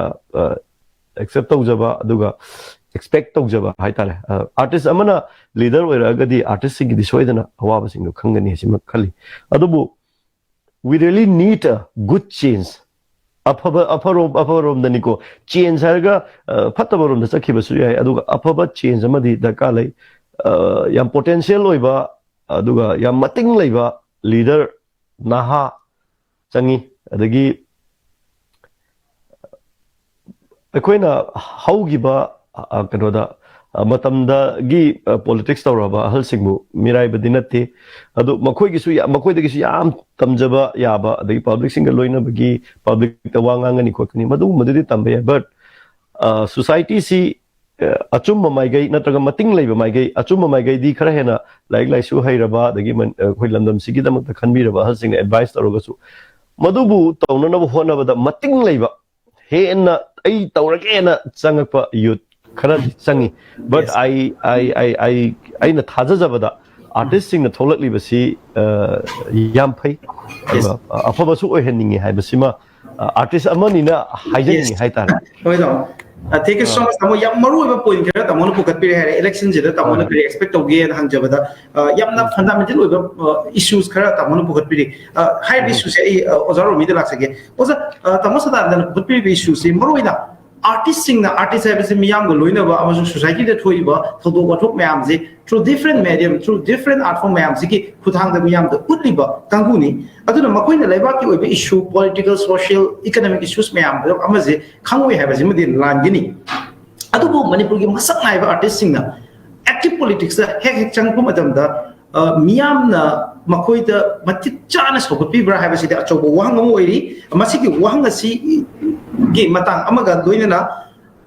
Manipur se sports amade art and culture na malim na masakta ai art and culture ga chobo pukai lai art form mayam asina Manipur bu malim na masakta ko ta chobo thodam lo we ha basida to ba hai nei to bo Manipur gi ahong ba mo pork na bo na ba saukhat pa Manipur mo pork na bo na ba da khwai ti gi maru ba part mo oi election la ko matam da di political party mayam gi manifesto da film ga mari leina ba art ka mari leina ba culture ga mari leina ba shumang lila ga mari leina ba wafam ama phaw yaw ba thingna di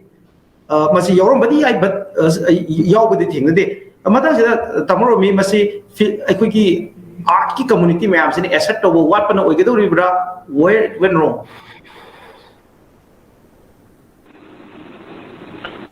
koigi Manipur ki context ta koigi artist na koigi politics ta yaw bom sung yaw da ba masi gi wari si inat ba ha na ko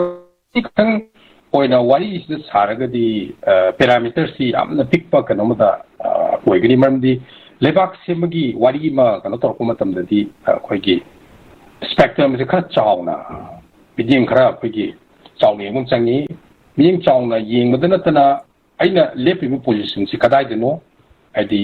khongpham sai tare ko adi ekano nate candidate ki khongpham nate aina khongpham na min to jai si di ko aigi kano si lengure aikoigi sisa India ki koigi federal structure se magi sida government ki se tire ahum kano tawre sum yeng se ko ai minute amani da sum samjal laga su ai haina su khona jage ado aigi perspective degin ai artist sama oina aduga election lep tabagi question du saigi madu yang kona ya dom da sanction janing de India gi saigi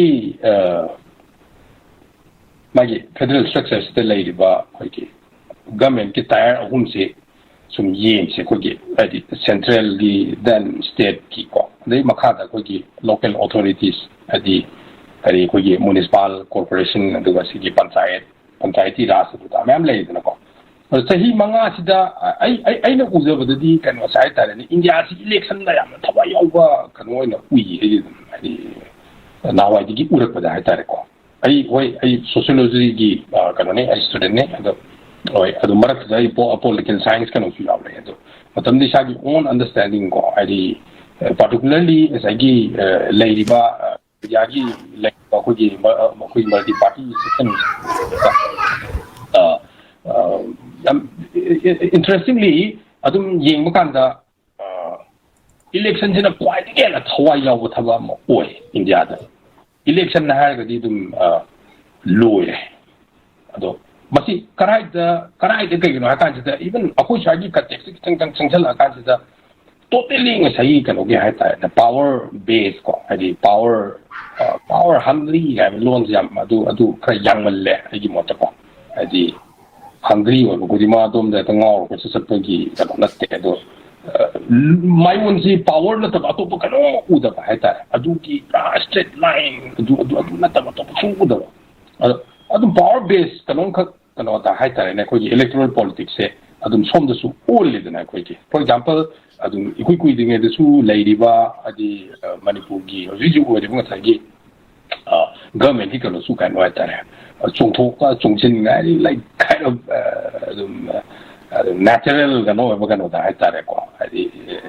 very funny swai da dum then madu atai kinte natte da ko a power gi kano da now ꯊꯝꯅꯤꯡꯉꯤ ꯄꯣꯏꯟꯠꯁꯦ ꯑꯩꯅ ꯁꯤꯒꯤ picture ꯑꯃꯈꯛ ꯑꯩꯅ ꯊꯝꯖꯔꯤꯁꯤ ꯂꯥꯛꯀꯗꯣꯏꯁꯤ ꯑꯩꯈꯣꯏꯒꯤ ꯗꯦꯃꯣꯀ꯭ꯔꯦꯁꯤꯁꯤꯁꯨ ꯑꯃꯨꯛ ꯄꯥꯔꯇꯤꯁꯤꯄꯦꯇꯔꯤ form of ꯀꯩꯅꯣꯅꯦ ꯑꯩꯈꯣꯏꯒꯤ ꯗꯦꯃꯣꯀ꯭ꯔꯦꯁꯤꯁꯤꯀꯣ ꯑꯩꯈꯣꯏꯒꯤ ꯂꯩꯔꯤꯕ electoral role ꯆꯜꯂꯕ ꯑꯩꯈꯣꯏꯒꯤ ꯃꯤꯑꯣꯏ ꯄꯨꯝꯅꯃꯛ ꯚꯣꯇꯔ ꯄꯨꯝꯅꯃꯛ ꯃꯥꯒꯤ ꯑꯣꯏꯕ ꯑꯆꯧꯕ ꯑꯩꯈꯣꯏꯒꯤ ꯑꯦꯛꯁꯔꯁꯥꯏꯁ ꯇꯧꯅꯅꯕ ꯃꯥꯒꯤ ꯐꯪꯐꯝ ꯊꯣꯛꯄ ꯆꯞ ꯆꯥꯕ ꯔꯥꯏꯠ ꯃꯁꯤꯁꯦ ꯆꯞ ꯆꯥꯅ ꯑꯩꯈꯣꯏꯒꯤ ꯁꯤꯒꯤ ꯄꯥꯔꯇꯤꯁꯤꯄꯦꯇꯔꯤ ꯐꯣꯔꯝ ꯑꯣꯐ ꯗꯦꯃꯣꯀ꯭ꯔꯦꯁꯤꯗꯗꯤ ꯑꯩꯈꯣꯏꯒꯤ ꯔꯣꯜ ꯌꯥꯝꯅ ꯂꯩꯈ꯭ꯔꯦ ꯃꯁꯤꯒꯤ ꯄꯣꯠꯁꯤ ꯑꯩꯈꯣꯏꯅꯒ ꯍꯥꯏꯕꯗ ꯃꯁꯤꯁꯨ ꯑꯗꯨꯝ ꯃꯌꯥꯝꯅꯁꯨ ꯑꯗꯨꯝ ꯏꯇꯥ ꯇꯥꯕꯤꯅꯤꯡꯉꯣꯏꯗꯕ ꯀꯩꯅꯣꯅꯤ ꯃꯔꯝꯗꯤ ꯀꯩꯅꯣ ꯂꯤꯁꯥꯡ ꯁꯤꯠꯅꯁꯤꯗ ꯑꯩꯈꯣꯏꯒꯤ ꯃꯆꯤꯟꯗ ꯃꯩ ꯍꯧꯕꯁꯤꯡ ꯍꯥꯏꯇꯥꯔꯦꯀꯣ ꯃꯩ ꯍꯧꯔꯒ ꯆꯨꯝꯕ ꯂꯥꯟꯕꯒꯤ ꯋꯥꯐꯝꯗꯨꯒꯤ ꯈꯛꯇ ꯅꯠꯇꯦ ꯑꯗꯨ ꯁꯤ ꯑꯗꯨꯝ ꯍꯟꯖꯟ ꯂꯩꯔ ꯂꯥꯜꯂꯒꯁꯨ ꯑꯗꯨꯝ ꯀꯩ ꯍꯥꯏꯇꯥꯔꯦ ꯑꯗꯨꯝ ꯆꯨꯝꯕ ꯑꯩꯈꯣꯏꯒꯤ ꯁꯛꯈ꯭ꯔꯒ ꯃꯥꯟꯕ ꯃꯁꯤꯒꯤ ꯀꯟꯐ꯭ꯌꯨꯖ ꯑꯣꯏꯍꯟꯕ ꯐꯦꯁ ꯑꯃꯗꯁꯨ ꯂꯥꯛꯈ꯭ꯔꯕꯅꯦ ꯑꯗꯨꯒꯤ ꯃꯊꯛꯇ ꯍꯧꯖꯤꯛ ꯃꯅꯤꯄꯨꯔꯁꯤ ꯌꯥꯝꯅ ꯋꯥꯔꯤꯕ ꯑꯩꯈꯣꯏꯒꯤ ꯏꯀꯣꯅꯣꯃꯤꯀꯦꯜꯂꯤ ꯌꯥꯝꯅ ꯑꯋꯥꯕ ꯆꯩꯊꯦꯡ ꯐꯪꯉꯤꯕ ꯉꯁꯥꯏꯗꯁꯨ ꯑꯩꯈꯣꯏꯅ ꯅꯩꯅꯔꯛꯏꯁꯤ ꯄꯦꯟꯗꯦꯃꯤꯛꯅ ꯄꯤꯕ ꯆꯩꯊꯦꯡ ꯑꯗꯨꯋꯥꯏꯗꯨꯗꯒꯤ ꯌꯥꯝꯅ ꯏꯀꯣꯅꯣꯃꯤ ꯍꯥꯟꯅ ꯎꯉꯝꯃꯤꯕ ꯃꯥꯒꯤ ꯀꯩꯅꯣꯗꯣ ꯐꯦꯛꯇ꯭ꯔꯤꯗꯨ ꯉꯁꯥꯏꯒꯤ ꯍꯥꯏꯇꯥꯔꯦ ꯆꯞꯄ ꯗꯦꯟ ꯗꯦꯃꯦꯖ ꯆꯥꯎꯅ ꯊꯣꯛꯄꯀꯣ ꯑꯗꯨꯒꯤ ꯄꯣꯠꯇꯨꯅꯦ ꯑꯗꯨ ꯁꯨꯡꯂꯥꯛ ꯂꯥꯛꯇ꯭ꯔꯤꯉꯩ ꯀꯩꯅꯣꯗꯁꯨ ꯍꯥꯟꯅꯅ ꯑꯩꯈꯣꯏꯒꯤ ꯌꯥꯝꯅ ꯋꯥꯔꯤꯕ ꯂꯝ ꯑꯃꯅꯦꯀꯣ ꯌꯥꯝꯅ ꯋꯥꯕ ꯑꯩꯈꯣꯏꯒꯤ ꯑꯩꯒꯤ ꯅꯣꯡꯃꯒꯤ ꯆꯥꯛꯈꯨꯝꯒꯤ ꯃꯩ ꯃꯨꯠꯇꯅꯕ ꯊꯦꯡꯅꯔꯤꯕ ꯑꯩꯈꯣꯏꯒꯤ ꯃꯤꯑꯣꯏ ꯑꯃ ꯍꯥꯏꯅ ꯂꯧꯔꯁꯤ ꯃꯤꯑꯣꯏ ꯑꯗꯨꯒꯤ ꯏꯃꯨꯡꯗꯨꯅ ꯂꯩꯕꯥꯛ ꯁꯦꯝꯕꯒꯤ ꯊꯧꯗꯥꯡ ꯑꯗꯨꯒ ꯃꯁꯤꯗ ꯌꯥꯝꯅ ꯑꯦꯛꯇꯤꯚꯂꯤ ꯏꯟꯚꯣꯜቭ ꯇꯧꯔꯛꯀꯗ꯭ꯔꯥ ꯇꯧꯔꯛꯑꯣꯏꯗ꯭ꯔꯥ ꯍꯥꯏꯕꯁꯤ ꯌꯥꯝꯅ ꯆꯥꯎꯅ ꯍꯪꯕ ꯌꯥꯕ ꯋꯥꯍꯪꯅꯦ ꯑꯩꯒꯤ ꯑꯅꯥꯕꯒꯤ ꯉꯁꯥꯏꯒꯤ ꯍꯤꯗꯥꯛ ꯂꯩꯅꯅꯕ ꯉꯁꯥꯏ ꯄꯩꯁా ꯂꯩꯇꯕ ꯑꯗꯨꯒ ꯍꯤꯗꯥꯛꯇꯤ ꯂꯩꯅꯕ ꯍꯣꯠꯅꯕ ꯁꯤꯒꯤ ꯁ꯭ꯇ꯭ꯔꯒꯜ ꯃꯔꯛꯇꯨꯗ ꯍꯧꯖꯤꯛꯀꯤ ꯑꯗꯨꯃꯥꯏꯅ ꯇꯧꯕ ꯐꯦꯃꯤꯂꯤ ꯃꯌꯥꯝꯗꯣ ꯊꯣꯛꯂꯛꯑꯒ ꯑꯩꯈꯣꯏꯒꯤ ꯗꯦꯃꯣꯀ꯭ꯔꯦꯁꯤꯁꯤꯒꯤ ꯄꯥꯔꯇꯤꯁꯤꯄꯦꯇꯔꯤ ꯗꯦꯃꯣꯀ꯭ꯔꯦꯁꯤꯅꯦ ꯑꯗꯨꯅ ꯏꯂꯦꯛꯁꯟ ꯂꯥꯛꯀꯥꯟꯗ ꯒ꯭ꯔꯦꯇꯦꯁ ꯐꯦꯁꯇꯤꯚꯦꯜ ꯀꯣ ꯁꯤꯒꯤ ꯐꯦꯁꯇꯤꯚꯦꯜꯁꯤ ꯁꯤꯗ ꯊꯣꯛꯂꯛꯑꯒ ꯌꯥꯝꯅ ꯑꯐꯕ ꯑꯩꯈꯣꯏꯒꯤ ꯀꯩꯅꯣ ꯒꯚꯔꯟꯃꯦꯟꯠ ꯑꯣꯔ ꯌꯥꯝꯅ ꯐꯕ ꯉꯁꯥꯏꯒꯤ ꯂꯤꯗꯔ ꯑꯃꯒꯤ ꯉꯁꯥꯏꯒꯤ ꯃꯥꯒꯤ ꯑꯩꯈꯣꯏꯒꯤ ꯁ꯭ꯄꯦꯀꯨꯂꯦꯁꯟꯁꯤꯡꯁꯦ ꯃꯇꯝ ꯃꯥꯡꯉꯒ ꯑꯗꯣꯝꯗ ꯀꯅꯥ ꯏꯟꯚꯣꯜꯚ ꯇꯧꯔꯛꯀꯗꯣꯏꯅꯣ ꯍꯥꯏꯁꯤꯁꯨ ꯑꯆꯧꯕ ꯄꯣꯠ ꯑꯃꯅꯦ ꯂꯤꯁꯥꯡꯁꯤꯠꯅ ꯊꯦꯡꯅꯔꯤꯕ ꯑꯩꯅꯁꯨ ꯎꯖꯔꯤꯕ ꯂꯤꯁꯥꯡꯁꯤꯠꯅ ꯊꯦꯡꯅꯔꯤꯕ ꯉꯁꯥꯏꯒꯤ ꯑꯩꯈꯣꯏꯒꯤ ꯆꯦꯟꯊꯔꯛꯏꯕ ꯏꯆꯦꯜꯁꯤꯗꯗꯤ ꯄꯤꯄꯜꯁꯤꯡꯁꯤꯅ ꯂꯥꯏꯔꯕꯁꯤ ꯁꯨꯝ ꯍꯦꯟꯒꯠꯂꯤꯉꯩ ꯏꯟꯗꯤꯌꯥꯒꯤ ꯏꯂꯦꯛꯁꯟ ꯁꯤꯁꯇꯦꯝꯁꯤꯗꯤ ꯚꯣꯠ ꯂꯦꯞꯄꯤꯕ ꯏꯂꯦꯛꯁꯟꯒꯤ ꯀꯦꯟꯗꯤꯗꯦꯠꯁꯤꯡ ꯑꯗꯨꯒ ꯅꯧꯅ ꯂꯦꯞꯄꯛꯀꯗꯧꯔꯤꯕ ꯑꯗꯨꯒ ꯍꯦꯟꯅ ꯁꯦꯟ ꯄꯥꯏꯕ ꯃꯤꯁꯤꯡꯁꯤꯗꯗꯤ ꯁꯤꯒꯤ ꯄꯣꯠꯁꯤ ꯏꯂꯦꯛꯁꯟꯒꯤ ꯒꯦꯝꯁꯤ ꯌꯥꯝꯅ ꯅꯨꯡꯉꯥꯏꯕ ꯒꯦꯝ ꯑꯃꯗꯤ ꯌꯥꯝ ꯃꯁꯤꯗꯤ ꯏꯆꯝ ꯆꯝꯕ ꯒꯦꯝ ꯑꯃꯅ ꯂꯧꯋꯦ ꯁꯤ ꯀꯩꯁꯨ ꯔꯣꯀꯦꯠ ꯅꯠꯇꯦ Okay, thank you. Yes. ꯃꯈꯣꯟ ꯑꯃ Okay. Okay. So thank you so much. Yam fazana thambigre yam mari chumna yam analytically yam critically yam fazana nainabi subject si aduga artist singi oiber rule si kari oigida ke election amala pada na just larger politics some of the artist singi rules kamaina lobo ya ga haibaki level mayam si yam kupna nainabi ki mathal ji madam na shelatra bani na tamo chi talak sake tamo as an artist artist media person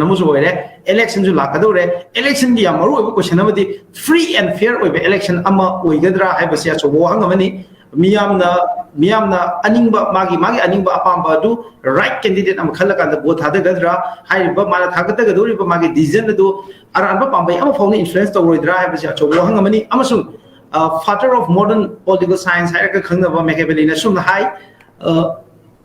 the promise that was given was the necessity of the past, and what that is broken is the necessity of the present.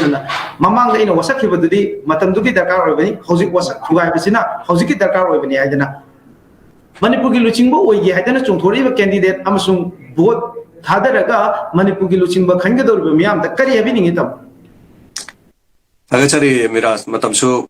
loisalgadore aduga ngasai mathakta kuigi oja Sadananda da aduga kuigi oja Romi da sho laki bai tare ko wahang doi mati ma ai gi na kitang thamjoge ni am thamjaning ma pam legre hai tare artist sing na politics matang da na habi se koi zasadan da na habi da mai paki de koi pawung pari hai ke mayam nungsi pawung pari bu nungsi da kana le mayam ne hena khang isai gi horokpam panu le re du mayam hena khang adu kam na saw yam na dedication na mag loina na la khon le bak mayam panu man ngasi phaw da phazar bi sai ka na koi gi ngang dana lei gi rabani adu ma khoi na semam bi sai na ngasi gi lei bak si gi oiba anthem sem khrabani adu lusala ka na di sanale pak di pabung pahari bot karoi adum chamane hizamira bot karoi pauna brajabasi bot karoi birti kendra ji bot karoi karing mo bole pamadi maram di kaino da paisa pi di yaroi ko lamdam sidi paisa ai sidi nebdum aduna artist oidasunu paisa yaudr di bot sunga karoi have se ko lamdam sil legre koi praja sing na han da sum thokka da wapam khradi taseng na free and fair dal bot thadasi high targadi achum mi khanjar ka di adom dongi kongna khanbiro apama mi khanbiro Congress वगैरह BJP वगैरह MPP वगैरह एक साल अब आप आम बदो था दबी हो तो वो तो दिए कोई पैसा नुकसागी था बक्सी तू ओसी है वो अपन से सुन्या या दो मानते अब जिक्सो तुम गाय ले रहे बनी फिरान में आप पाइन रहे सिंगजम में सिंग फिरान का तंग आए करे उसे तुम कोई जाते ही सो पाई बहुरानी नक ना तुम सिंगजम में फिरान में आप से मैं तुम खंबीर मनी तुम फरा पाई रहे फिरान याम भोट का नहीं अभी वादी लेते दुबू yung na raiba mayam do mai mai gi phibam kari gumba ma lakna na bugi mong dani khoi so dum pairakhini wangting tenta atai leriba sing kendra gi loi pairakhini khara di kari hai tare bhot gi mamang da yaksang lakador yaksang gi sak sa ba loi gre hojik se adu bhot lep ke hai tare film star or somor so gyam drab da khutta lupa crore kunthra gum pairaba madu haina bayani second or fast swai da dum ina bayani adu paisa ji yaudra artist oisunu akoi sadan da sun hawai bolem ni khoni armi ne pa hajan biba rumors ma'am hajan biba lei bani mongona ma di kare adu matam du da di mayam na pam na ba hekta ngau na ba koi matam du lei gre sadan da bolep turi ga haina bani masa mak dang de no kana hai no ma dum hai jini so makutta lupa crore kunthra ni pu yang khai pair mayam na pothok per le por lai ba kai yeng dong ngai adu upai sunglei leite panayam phaba mi oisunu madu to khrasi aduga yamna phaba armed forces special power ek lok thokani are bol le pa ka gising du kana na armed forces special power ek sibu lok thok rage ni adum khai bani haibam thok ngangbam thok dum hai bani adu kharadi imphal gi area kharadi lok thok pire ko adu kharadi adum lei ri dena hojik se adu masi lok thokani haiba mi sig du dani asna hoi tana boche piramim ne du sulupa sahum ya ke lawraga hojik ki bot ki maman se matam tangkhalak ki bana lupa lising ani yore खरा मरी सकरी तो वे मुंग दिली सिंग त्रांग आगा P दि बो थादा पोंते पुंग अहु मखाई पुंग मरी दो बो थादा बल होय गदब से अहु मखाई बोक्से लेपि ब कैंडिडेट खुदिमो की पैसा ngai लेरिमि मया का थोक्तर ngai लेरिमि करी गिनो मदु लौरो काने करी तौदुनो हाइबदुदि लोइजिंग लोया दमुति यंबिउ इम्फाल दगी न सुगुनु बौतम तग्राम बी से गाड़ी जम थौद बिरोने कोई थौबाल बुदि हुजिक नेशनल गी हाईवे जी सेमी को मसिदे तैने सेमनते मिगी इंटरनेशनल गी बैंक न तोर थादर सेमबनी असिदि adu sina taba kaksing lom dagi chatlaga amta phawdo ga sugunu bogdom ta sapiu ne karai da lambi siam nungar si wasi motor sapi karom ta sapio sero ta sapchilao mayam kasong khulendam ta sase adagi more rong gi lambi da more ji highway obi shembai wani atai oriba jaga sing je karai de kamai tor ge sab ta sa lam de yeng min se asigu mokya asoi ba lei bi sing se madu shemba ngam ga da madu ngamjana na ba ai khoina su paisa lok thu ogum se लोकोइन मयाम संगना की मीगी पैसा दो लोग तो मीरी खोंगत किताब नहीं उपाय लेते तुम खोंगनी अदोम दगी लौ की पैसा सा की बिसिंग दो हौजी तो कोई थोबाल की मफम खरद दी नुमिदा वैरम से उजा सदानंदा हवाई चना से न्यूट्रेला गा फसन ngawre ta sakhaw ji sinna bai no jikse as amagi yum sina ma yum se bot se hang basana ri se tha mari se ki bot se loiro matung do hospital sing sida pregnant miron bi nupi di pukhalak ta bai nupa ma bukang madi am pukhalani maram di kaino da liver ya da adro masi mayam je tangai phadana loi sendor bani upai leite aduna nupi sing yam section view masa mawa kari hai tare punsi de kanana bohna bada duga loisilakpada aibo haijaragadi artist sing na film gi line da leibo se dum lehening aduga makoina hoi ngamjani leba ki seba tawge chasagrab de koina thingu ngambanati artist hoina sumne legeda boiragadi artist hoiba to gadi kaide artist hoiragadi so mana BJP natra congress ta tongragadi magi masak mugunda congress am lupcha budunu BJP tongragadi ma bunu siba andar pe ai aduna sigu masi artist hoina di honjaning di aduma sigi platform sida koi wa kai hana sungang jade aduga punama party sing je koi deri kari hoina ujage bu yu ngaktane no uye likli hong bane na likli asang mata thakpa ju ma si haudong man ba ngang mata hapus haudong mata sang ra pu tha gadi loi ngau ba hai tare aduna party hong jabai wani BJP oisno congress oisno everything each and every khodi yu oina loi ujai leiba ki de mata sembi ge sabi ge chongthok pirak pu di sembi u chongthok pi u sabi u kaisum to kai ba leite aduga ngasi phawda am phose special power ek Manipur gi pumlo lok thok pongam khrabro wasak ki basing do madu hangningai oiri ani sub अखोई artist Singh policy film policy मतंग सही हुफु मंगा सूरब सिंह पीबी बगी अखोई chief minister नो सिंबीदना खक्ति तौरे मसी याम नुंगाइजै अखोई सही हुफु मंगा सूरब ओजा गुरु सिंह मंगई निक्तना लेबा अखोई मालोमदगी ओजा गौरो लेखिद्रबदु अखोई लुपा सनी फंगनन होनबदि याम वाना होनखि हाइतारे अदुना वाजरा कांद सिंह आर्टिस्ट सिंह लुपा सहुंगी लाकदो मयाम खुबा खुरिमनिको अदु पामजखरबा आर्टिस्ट सिंह दो पैसा खरगी नि अनि अगसिकी हौजिकसु लेरिबा मतमसि मैम पाने ममा साबी क्या हेरो सारी मैम से लिसला का नहीं लुपा सहूंगी नि अनि अनियागा फिल्म की फोरम द लाग लाइगदौरिब्रा तौगदौरिब सिगुम सिंजे याम लुयदना खरा हेना मीडियम चंबिरगा आर्टिस्ट सिंह से सही हुंफु मंगा द पिबिजे खितंग अंखला पिबिरगा मीगी सेंदोय सेरांग मसा मसु सेमदा खितंग खितंग लीलागासु थिंगबै सैगासु थिंगबदा सरा मग हेंदना मदु खितंग काखलगा पिबिबे याब्रा मदुगुम मतंग अमतंग सिनबिरदी मी यामलमदम सुनते मणिपुर द लेबा आर्टिस्ट से मसिंग थिगे थिरबदा फनेयाम लैरसु इसै सकरोम द सदिसे पुन्ना येइबा थिनबले साम या खैमु गरम याय अदुगा लीलागी सदिसे पुन्ना साम या खै सहूम सामरी खक ओइरम दो माली भोट केंद्र दा लिसिंग अनि अनि दी येंबंग मगा मी लिसिंग गुथरादी आर्टिस्ट लिसिंग अनि वो फादब आर्टिस्ट सिंगी लिसिंग चवा लिसिंग सादु बजेट अम हाप कराय वाइदुन हेंगत पिरगा टेक्स र भेट तर कैनोम हेंगत पिरकांदा तौबीबसे करी कायगे नत्र येंगरोय हारगन सुम येंगरोय खोसुम खांगजरोसु खांगजरे थिंग कान थिंगजरगे तो गांदा दु तोक्सरगे अदु मरोन अखोय मतुंग द तोरको इसा इसु का लीलापदा हेरो को मगद वैसे सलकद मयाम द कोई थेंगनरिसे मोइसो दुम थेंगना होने न खल्ले अदु लेबा पिक पनिन हाइतरे अदुगा लोइसलकदा बोट कोमे बतांग जे मसिमदि सुंगाव ग हनजनिंग दि आर्टिस्ट सिंगना आर्टिस्ट ओइने सकदा बोरदि फंबाक्तसु वांगा हनजनिंग दि एगी मोनिको अदुगा सोम आर्टिस्ट ओइने लेबन फबरा कले अदुगा तुंगदा लाकदोरिबा अखोयगी अथिंग ब कोमबगसे खितंग खितंग कोंथोक पिदना पुनो मंगने येंबिरे हायरगा ngसाइगी वाफम दुदा थेंगना थिंगदी पुनो भक इंटरनेट सु यावना थिंबिरे हायरगा लीलासु थिंबियु इसैसु थिंबियु अदुगा मसी पुनो मक्से स्माइल तरो लोइसन थैंक यू सो मच विरास ngasi matam pibi basi dama thank you so much oda tamo yam pachana thambigre tamo da haige do khudimo loi haibire then candidate gadori ba mayam artist haibi ningbo mayam amasung both hada gadori ba manipur gi luchingbo mayam elect odor ba mayam da so haibi ningbo mayam loina haibire loina mai yam yan ba manipur dialogue amadi ngasi dialogue si oigre haibagi thajabadu thamjai loina ngasi gi dialogue se da saru ya bigi ba ikai khunajari ba panelist sing manipur gi masak nai ba public personality ngteni starting from Manipur ki masak naiba film maker housing na film activist amoina cultural activist amoina chu thodang lobby riba aikoi ozar Romi Meitei miyam ki all time favorite evergreen Manipur ki film ki actor loinana aikoi ki singer popular singer amaso biriba tamo Sadananda Hamom loinana miyam ki haiserage tamo James Heigrujam Mediaperson ni multifaceted personality ni sumang lage actor ni sumang lage singer ni puno ko amukana thagachabo ni kai kumdo buchai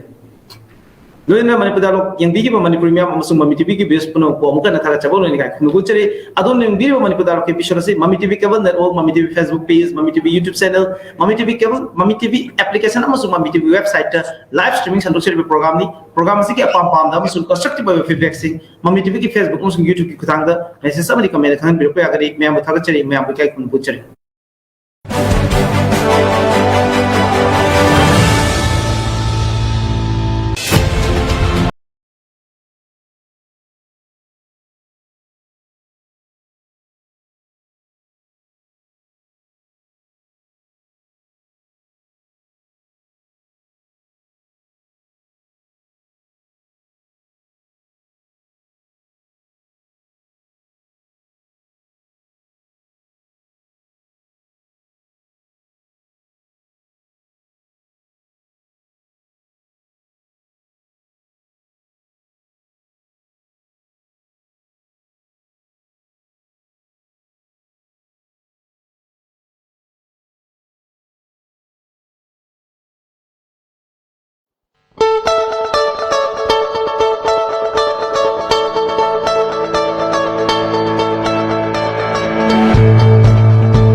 Chief Minister Health for All scheme, door-to-door health screening for primary health care and chronic disease management. To complete the primary health checkup for all the citizens of Manipur, the primary focus is early identification and diagnosis of non-communicable diseases (NCD). In the first phase, 1,118 villages will be selected, comprising all 16 districts. These villages are linked to 118 primary health sub-centers, 29 primary health centers, and 7 community health centers. Screening of non-communicable diseases, hypertension, diabetes, heart disease, kidney ailment, respiratory disease like COPD, 3 common cancer, oral, breast and cervical, etc. Mental health problems and stroke, post-stroke. Door-to-door screening of non-communicable diseases with a handheld screening device of a patient connected with doctors at command center by telemedicine. On-site consultation with doctors and prescription with free drug delivery. Issued in the public interest by Nelson Health Mission and Directorate of Health Services, Government of Manipur. Saraswati Charitable Trust